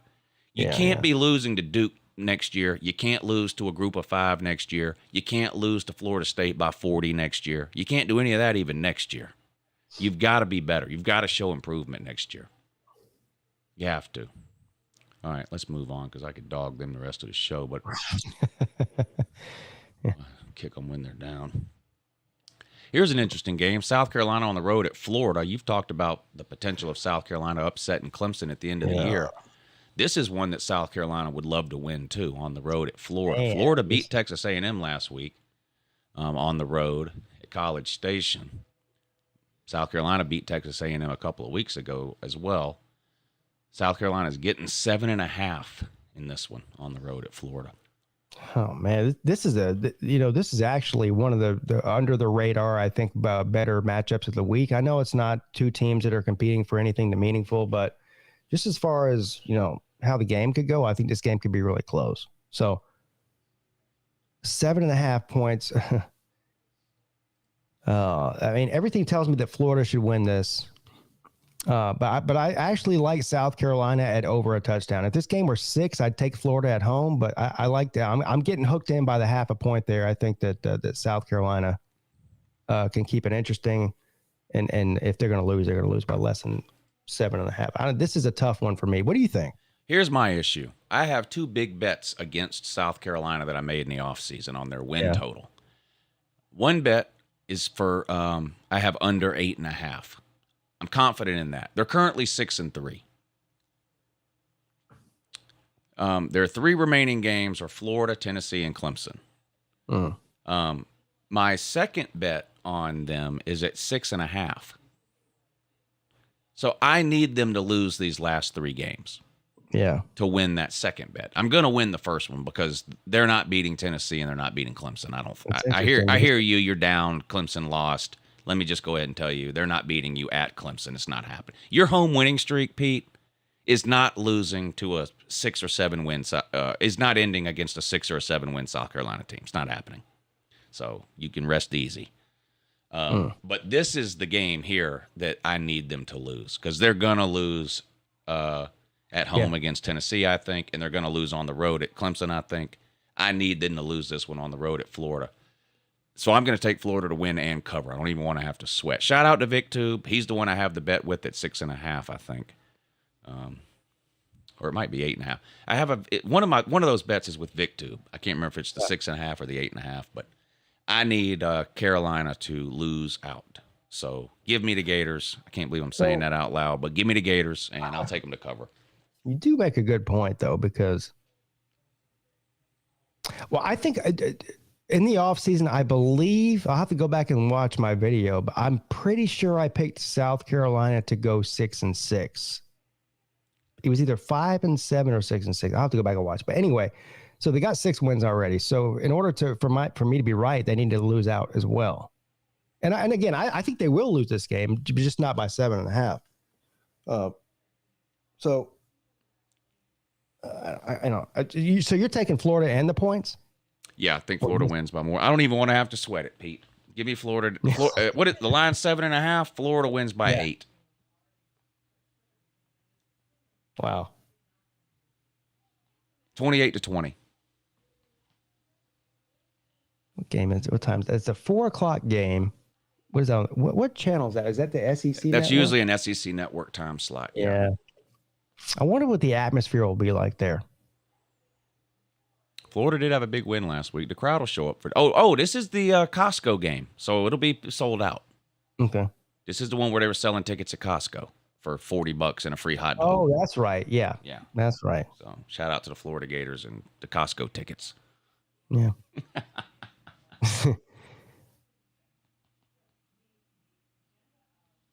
Man, if South Carolina wins that game, No, don't say it. man. I mean, believe me, it would be. I'd love to make a video laughing at Sunbelt Billy again. It would almost be worth losing the bet just for that. But I am going to take Florida there. All right, so we disagree. I'm taking the Cox at plus 7.5. You're taking your biggest rival, and I'm taking Georgia's biggest rival. Yeah. What's wrong with us? I don't know. Okay, the Georgia-Mississippi State game. Yeah, this is a good one. All right, now I'm going to give you a couple of thoughts that I have now on Georgia overall, okay? I think the real Georgia team is the team you saw against Oregon, South Carolina, and the last 3 games. Auburn, Vandy, and Tennessee. When somebody wins a national title, you hear the same things. They're not going to repeat. It's hard to repeat. The teams get lackadaisical. I think that's what happened. I think Georgia just went to sleep in the middle of the season. Is there anybody watching this right now? If Georgia and Missouri were playing this weekend, Pete, and I gave you 20 points, would you take Mizzou? No. And we beat them by 4. Yeah. We beat Kent State by 17. If I gave you 30, would you take Kent State? No. I think most rational people know that now. I know for trash talk purposes, it's funny to point at the Mizzou game. I think people should be able by now to realize what happened, which is that for 8 months, everyone looked at Georgia's schedule and went, well, they play Oregon and they don't play anybody else again until Florida. And I think that sunk into the team. I think, they won the national title. They sleptwalked through what most people thought were going to be boring games. Every single game that's been anywhere close to being a quote-unquote big game, Oregon, South Carolina, Florida, Auburn, Tennessee, Georgia has shown up and dominated. And I think the sleepwalking portion of the season is over. Georgia is way better than Mississippi State. I picked Georgia to lose this game in the offseason. I had Georgia going 11-1 with a loss on the road at Mississippi State. It could still happen. It is a tough place to play. Georgia's not used to playing there. They only play there once every 13 years. And it is one of those weird type of offenses that can be hard to prepare for. With that being said, I think Georgia's going to go in and do what most people should expect Georgia to do, which is win this game by 4 touchdowns. So I know this has nothing to do with anything, but you sound eerily similar to the way that I sounded last week going into Notre Dame, because I picked in the offseason Clemson's only loss to be at Notre Dame, and everyone was like, Pete, you're crazy. Notre Dame's no good. They got a new coach. Clemson might be a playoff team in that. Who knows? But I even came to the realization before the game last week. I was like, you know what? Screw what I said in the offseason. Clemson's way better. They're going to go in there and steamroll Notre Dame. They're one-dimensional. Clemson's just better. And then we saw what happened. I'm not saying that's what's going to happen to Georgia. But I think an SEC game, like you just mentioned, they don't play each other very often. This is a very unfamiliar environment with the cowbell in that for Georgia. And they've got sort of a gimmicky type of offense that Georgia's not used to seeing. So I think Georgia will win this game. And I'm not going to bet this game, and I probably would advise nobody to bet it unless you're really sure about something. But I think Mississippi State at plus 16.5 is probably the better bet. Georgia win by, I don't know, 10-14. Yeah. And I'll take that. And to be honest with you, it feels good to be in the situation that Georgia's in right now. And what I mean is we can lose one of any of the next 3 games. It literally doesn't matter. Now, I don't think that means Georgia will lose. I'm just talking about as a fan perspective. When watching these games, I'm going to have little to no anxiety at all over these next 3 weeks. We lose to Mississippi State means nothing. As long that we then just, of course, have to beat Kentucky. But I just think Georgia goes in there and rolls. I think we've seen the end of the sleepwalking version of Georgia for this year. And if we get A.D. Mitchell back, and I don't think we ever will, the way injuries go at UGA, but I just think I think Georgia rolls. I mean, that's the logical thing to think. And believe me, if Georgia went out there and won by 40 points, nobody's going to be shocked, including me. But this season has been so crazy that there's been sort of games like this every week that we think, a team should win by 30 and 40 that are only 16.5 point underdog or favorites or whatever. And they don't live up to it. And I don't think Georgia's immune to that at all. And this is a weird matchup to me. In what way? What do you mean? I don't know. I don't really know how Georgia's defense is going to handle that offense. I don't know how Mississippi State's defense is going to handle Georgia's offense. Yeah. The environment, it's going to be the way is this the first night game for Georgia this year? They played a night game against Mizzou. Okay. I think. Yeah, that was a night game. And that didn't go too well. It's just a weird matchup. And I think Georgia right now is feeling themselves, and they should be, and they've got everything ahead of them. I mean, they're in control. They're in the driver's seat. And it just seems like one of those games where, a trap. It's a trap. Go ahead and play that. It's a trap. Yeah. It's a trap. It's a trap. It's a trap. That's Georgia why I won picked this game. That's why I picked this game as a Georgia loss in the offseason, because it technically is a trap game. We play Florida and Tennessee in back-to-back weeks, 2 big games. And then next week is the game at Kentucky, which a lot of people thought would be a game that decided the SEC East. So I said, Mississippi State sandwiched in between there. Unfamiliar environment. Georgia 11-1 loss at Mississippi State. And it could still happen, but after what I've seen the last 3 or 4 games from Georgia, I just don't see them losing. Mississippi State throws the ball an average of 49 times per game. So secondary will get tested. So we'll see. We'll see. All right, let's move along. Georgia's the greatest team on the planet. Everybody knows that. Washington at Oregon. Oregon's a 13.5 point home favorite. This is the Apple Cup in that rivalry game. I'm sold on Oregon. They're a legitimate top 6 team. There aren't 6 teams better than Oregon. There's not. I think Bo Nix is a Heisman candidate. They've got the number 2 offense in the country. They averaging 40-something points a game. They can run the ball. Bo Nix is having by far the best season of his career. Oregon at home, they got the biggest home field advantage in the entire Pac-12. 13.5, magic number for me. I'll take Oregon to win by 2 touchdowns.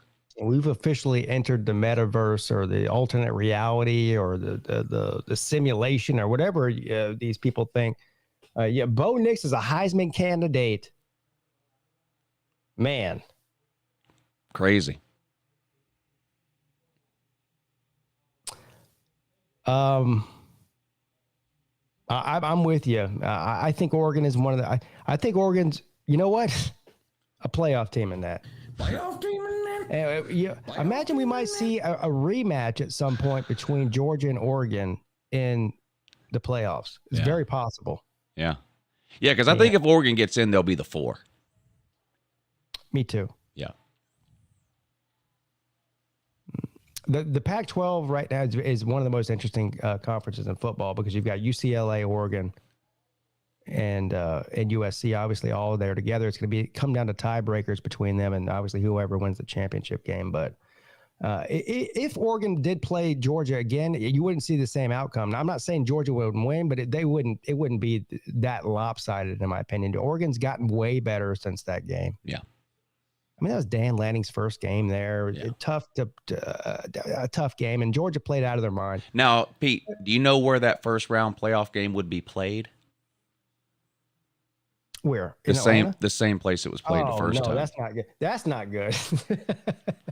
Yeah, that's not Peach good. Bowl. Yeah, that's not good. But I agree. We probably wouldn't beat them in the playoffs by 46 points. I'll agree with you there. No. Bo Nix said if he played Georgia again, he'd beat them.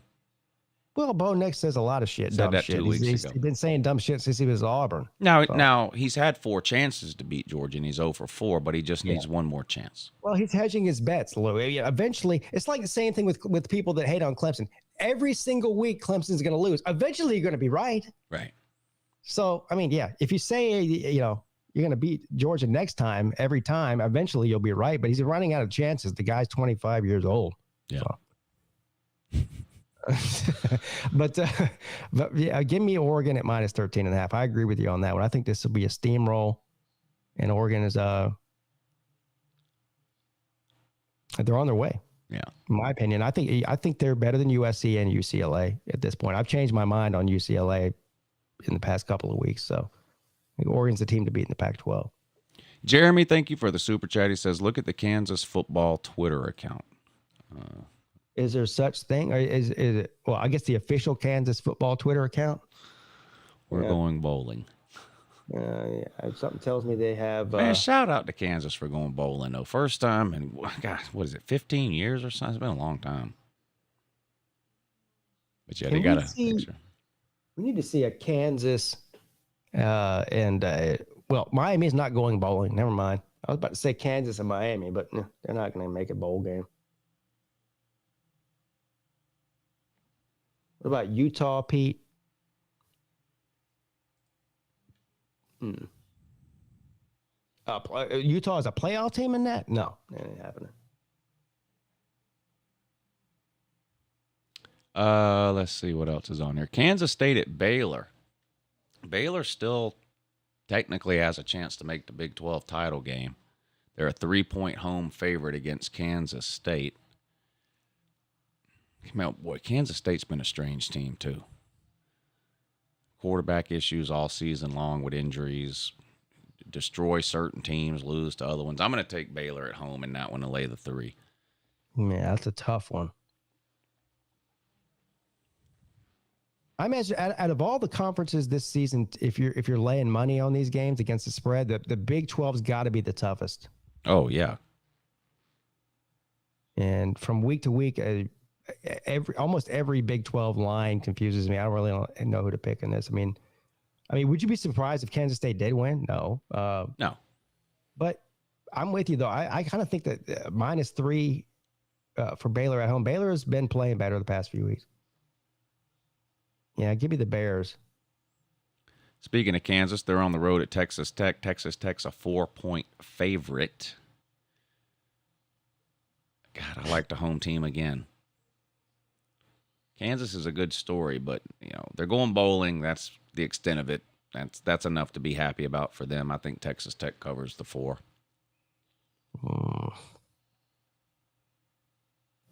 So Vegas believes this is going to be a high-scoring game. They're over under 64.5 and only a 4-point spread. So we're talking about both teams scoring in the 30s, essentially.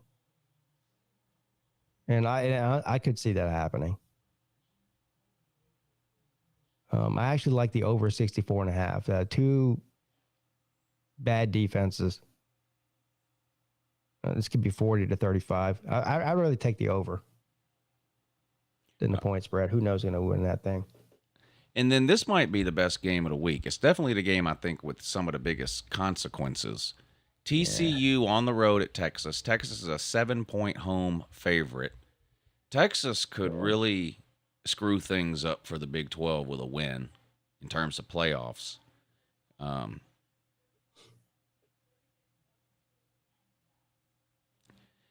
I'm going to take Texas.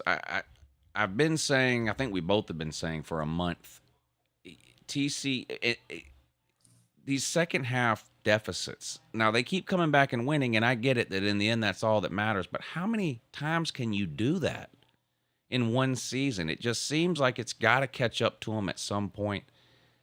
And Texas is a talented enough team, for sure, to beat TCU. Hell, Texas is way more talented than TCU. And if Texas plays well, doesn't turn the ball over, I think they can win the game. I'm going to take Texas to blow up the Big 12 and beat TCU. So I agree with you.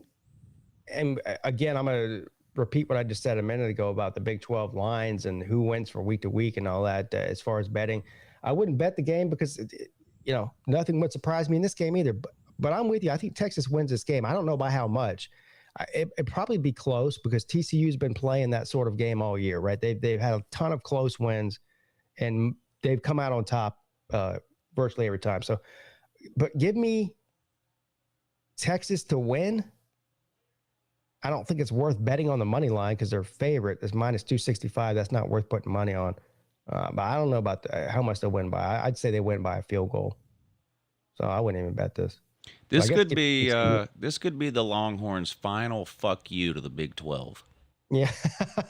We're leaving, and no one's making the playoff because we just beat TCU. So Texas is the spoiler. Yeah. What you're saying. And Tennessee fans, Clemson fans, Oregon fans have a big interest in this game too. Pretty much any one-loss team is a Texas fan in this game. Yeah, people keep telling me to root against TCU, but I'm a little bit different. I don't want to see Clemson in the playoffs, so that's just me. Yeah. North Carolina on the road at Wake Forest, and Wake Forest is favored. I know. Now North Carolina almost lost to Virginia last week. Speaking of coming back from second half deficits or whatever, they were losing to Virginia in that game. Ended up winning 31-28. But man, North Carolina might be the one-loss team that people have talked about the least in the history of college football this late in the season. Just no one ever talks about them. Drake May is Drake May the best quarterback in football? He's the stats say he is. Now, he's a true freshman, so do you think he's got any legitimate shot to win the Heisman? You know they hold that against true freshmen. Well, if he's not invited to New York, it's a travesty. Yeah. And does he have a legitimate chance to win? Probably not. They do the Heisman thing before the conference championships, don't they? They do it after, but the problem is, I heard somebody talking about this the other day. You have like a 7 to 10 day period if you're a Heisman voter where you're allowed to send your ballots in, and that 7 to 10 day period overlaps conference championship weekend. Yeah. So there are people that send their ballot in before that. I think they need to do away with that and just have a hard and firm date. This, you can do it electronically. Why do you need 10 days? If you're a Heisman voter, you cast your vote on the Sunday after conference championship. I don't know why they can't change that. I mean, it's silly. But to your point, what if Drake May continues doing what he's doing in the regular season? North Carolina is 11-1. They do beat Clemson, and it's because Drake May has 350 yards and 4 touchdowns. How do you not send him to New York? Let's say that they go 12-1. Win the ACC, and Drake May's got 4,000 yards passing and 40 touchdowns. I mean, look, I understand it's North Carolina, but it's not week 3 anymore. Right. At some point, you've got to start giving credit to Drake May. He's been playing amazing. If it weren't for if Drake May wasn't the quarterback for North Carolina, they'd be a 500 football team right now. So he is one of the most outstanding players in college football, no doubt about it. He's got the 4th most passing yards in all of college football, and you've never heard of anybody that's ahead. Michael Penix Jr., Austin Reed, Kyle Van Treese are the 3 ahead of him. But as far as the Heisman contenders go, they're all trailing him. in pass yards. Pass touchdowns, he's first in all of college football with 31. Mm. And he's got what, 10 rushing touchdowns or something too? That this Yeah, is that I'm not even his numbers seeing are here. He's got a ridiculous. bunch of them, I know. His numbers are ridiculous. And anytime anyone talks about Drake May, oh, the ACC ain't no good, Pete. 3 interceptions for a freshman. That's it. 31 touchdowns, 3 interceptions. I don't know how many of you have watched him play, because I have, and I can just tell you, it's one of these things with who have you played, and they ain't played nobody, and so they don't think that anybody's any good. Just watch the guy play. He's the real deal. He's the real deal. And so is Sam Hartman, for that matter. This is going to be an interesting game. 3.5 points, Wake Forest. I'm surprised they're actually favored. Look at the over-under at 76. God damn. We were talking about these extreme over and unders, and when they're extreme, whether they're extremely low, like the one we saw that was 34 points, or this one, I tend to go with the extreme. So that high number would scare most people away. Oh, it's 76. That's a lot of points. Yeah, it might be 100 points in this game. I would take the over.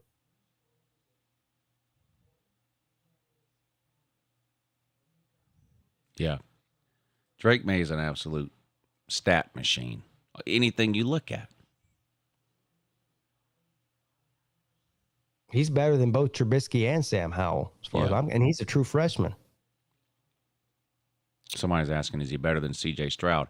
I'm not saying whether he is or isn't a better quarterback than C.J. Stroud, but when it comes to the Heisman, we all know it's a stats award given to a top 10 team generally.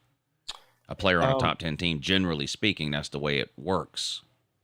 And he's just blowing everyone else away in every category. What would Drake May do with Ohio State's offensive roster? Right. I mean, come on. I mean, it's an endless question that nobody can answer. I mean, it's such a big hypothetical. But if you haven't watched Drake May play, then I don't know what to tell you. The guy is unbelievable.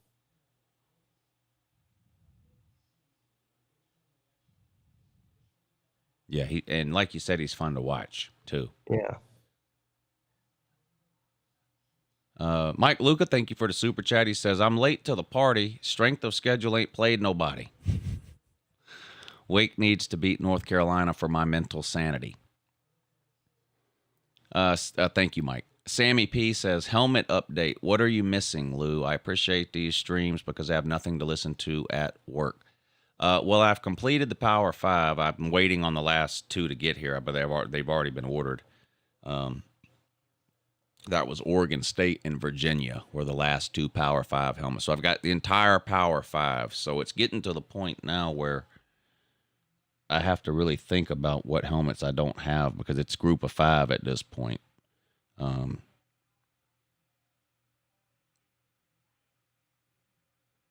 I've got 3, 6, 9, 12, 15, 18, 21, 22, 23, 24, 25, 26, 27, 28, 29, 30, 33 group of 5 helmets. So it's getting hard to even think of helmets that I don't have anymore. Trying to think of one off the top of my head. I can't even think of one. I didn't have App State, but that one's being sent to me by somebody that lost a bet to me. So I'll have App State. I don't know. Y'all name some teams in the comments section, and Sammy, if I see a team named in the comment section that I don't have, I'll let you know. Mike Luca, thank you again. He says TCU wins. Never underestimate Texas's ability to fuck up. Yeah, well, I don't underestimate that. That's for sure. Yeah. That's for sure. Deeb says James Madison. No, I do not have James Madison. I do not. Augusta State doesn't have a football team, so that therefore no football helmet. Eastern Michigan. No,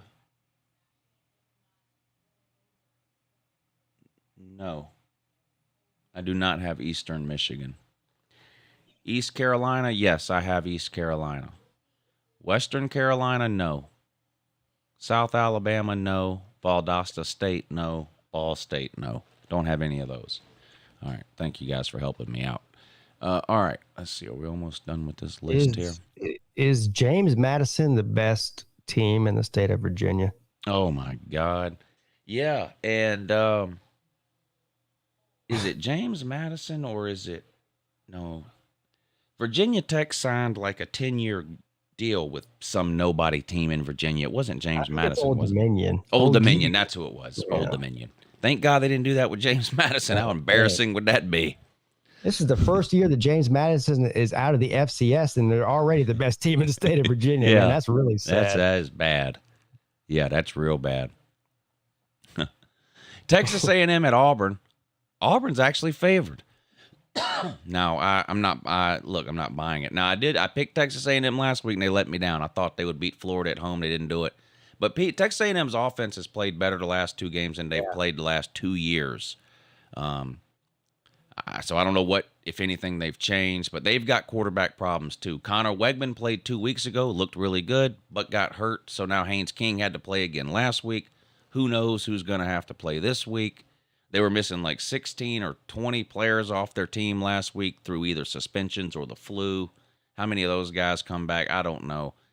But I don't trust Auburn either. Now, but to Auburn's credit, they actually played a good game last week too. Now, they also lost, but it was probably their best game of the year.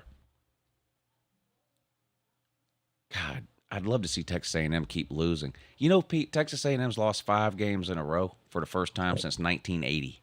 Yeah. That's why they're underdogs when they should be favored in this game by a lot. I'm going to take the barn. Yeah, another disappointment bowl. Yeah, I was about to take Texas A&M, but you know what? I feel like Auburn's probably going to at least win one more game. I don't think they're winning the Iron Bowl this year. I don't even know who they play next week. I think it's a nobody. Western Kentucky, I think they play next week. They'll probably win that one maybe too, but I think the barn wins this one at home. Give me Auburn. It's only a 2-point spread. I'm going to take the barn at home. God, I don't even know which way to go. Mrs. Pete, bring me a coin so I can flip it. I just don't know. I'm going to go ahead. I'll go. I'll take Auburn because they're at home, and that's really the only reason. I have no idea on that one. That's that.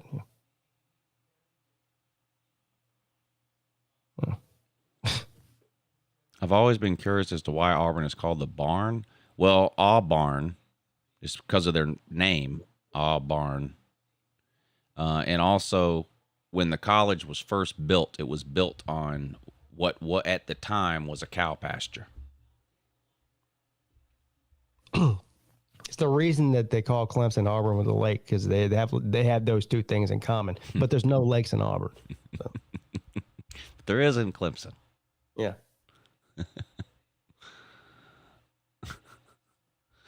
All right. But I'd rather have a lake than not have one. So right. I'll go ahead and say that. Yeah. Florida State at Syracuse.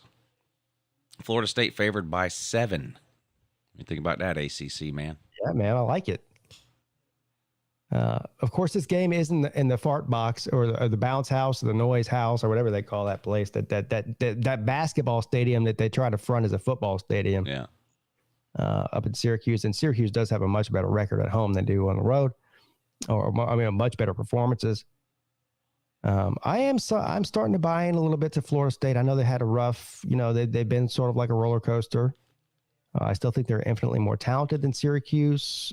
Syracuse is on a losing streak right now. Florida State's feeling good about themselves. I'm actually going to take the Seminoles here. I think they're headed in the right direction.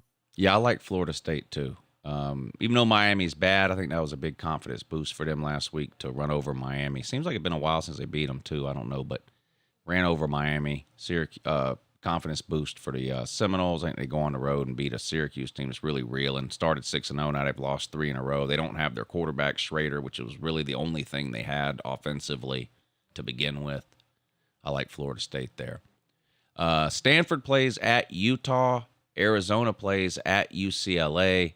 Utah and UCLA, two really good teams. Both home teams here, both big favorites. Utah favored by 24 over Stanford. UCLA favored by 19.5 over Arizona.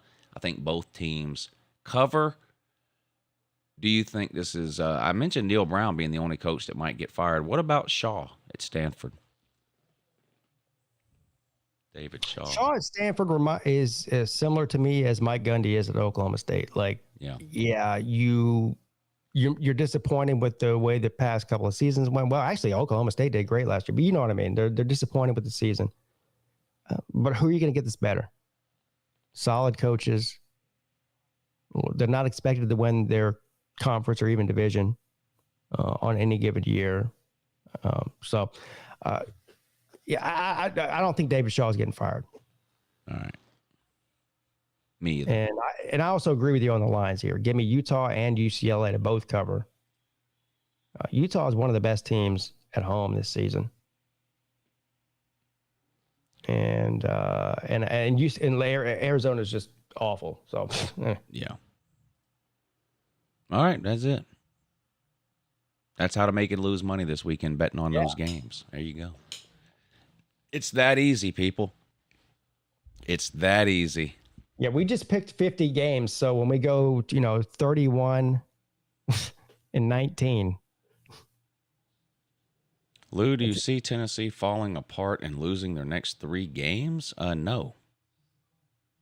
No. Have you seen their schedule, sir? Missouri, Vandy, and South Carolina. No. Stop it. Not losing any of those games. They're not losing any of those. Look, Tennessee's a great team.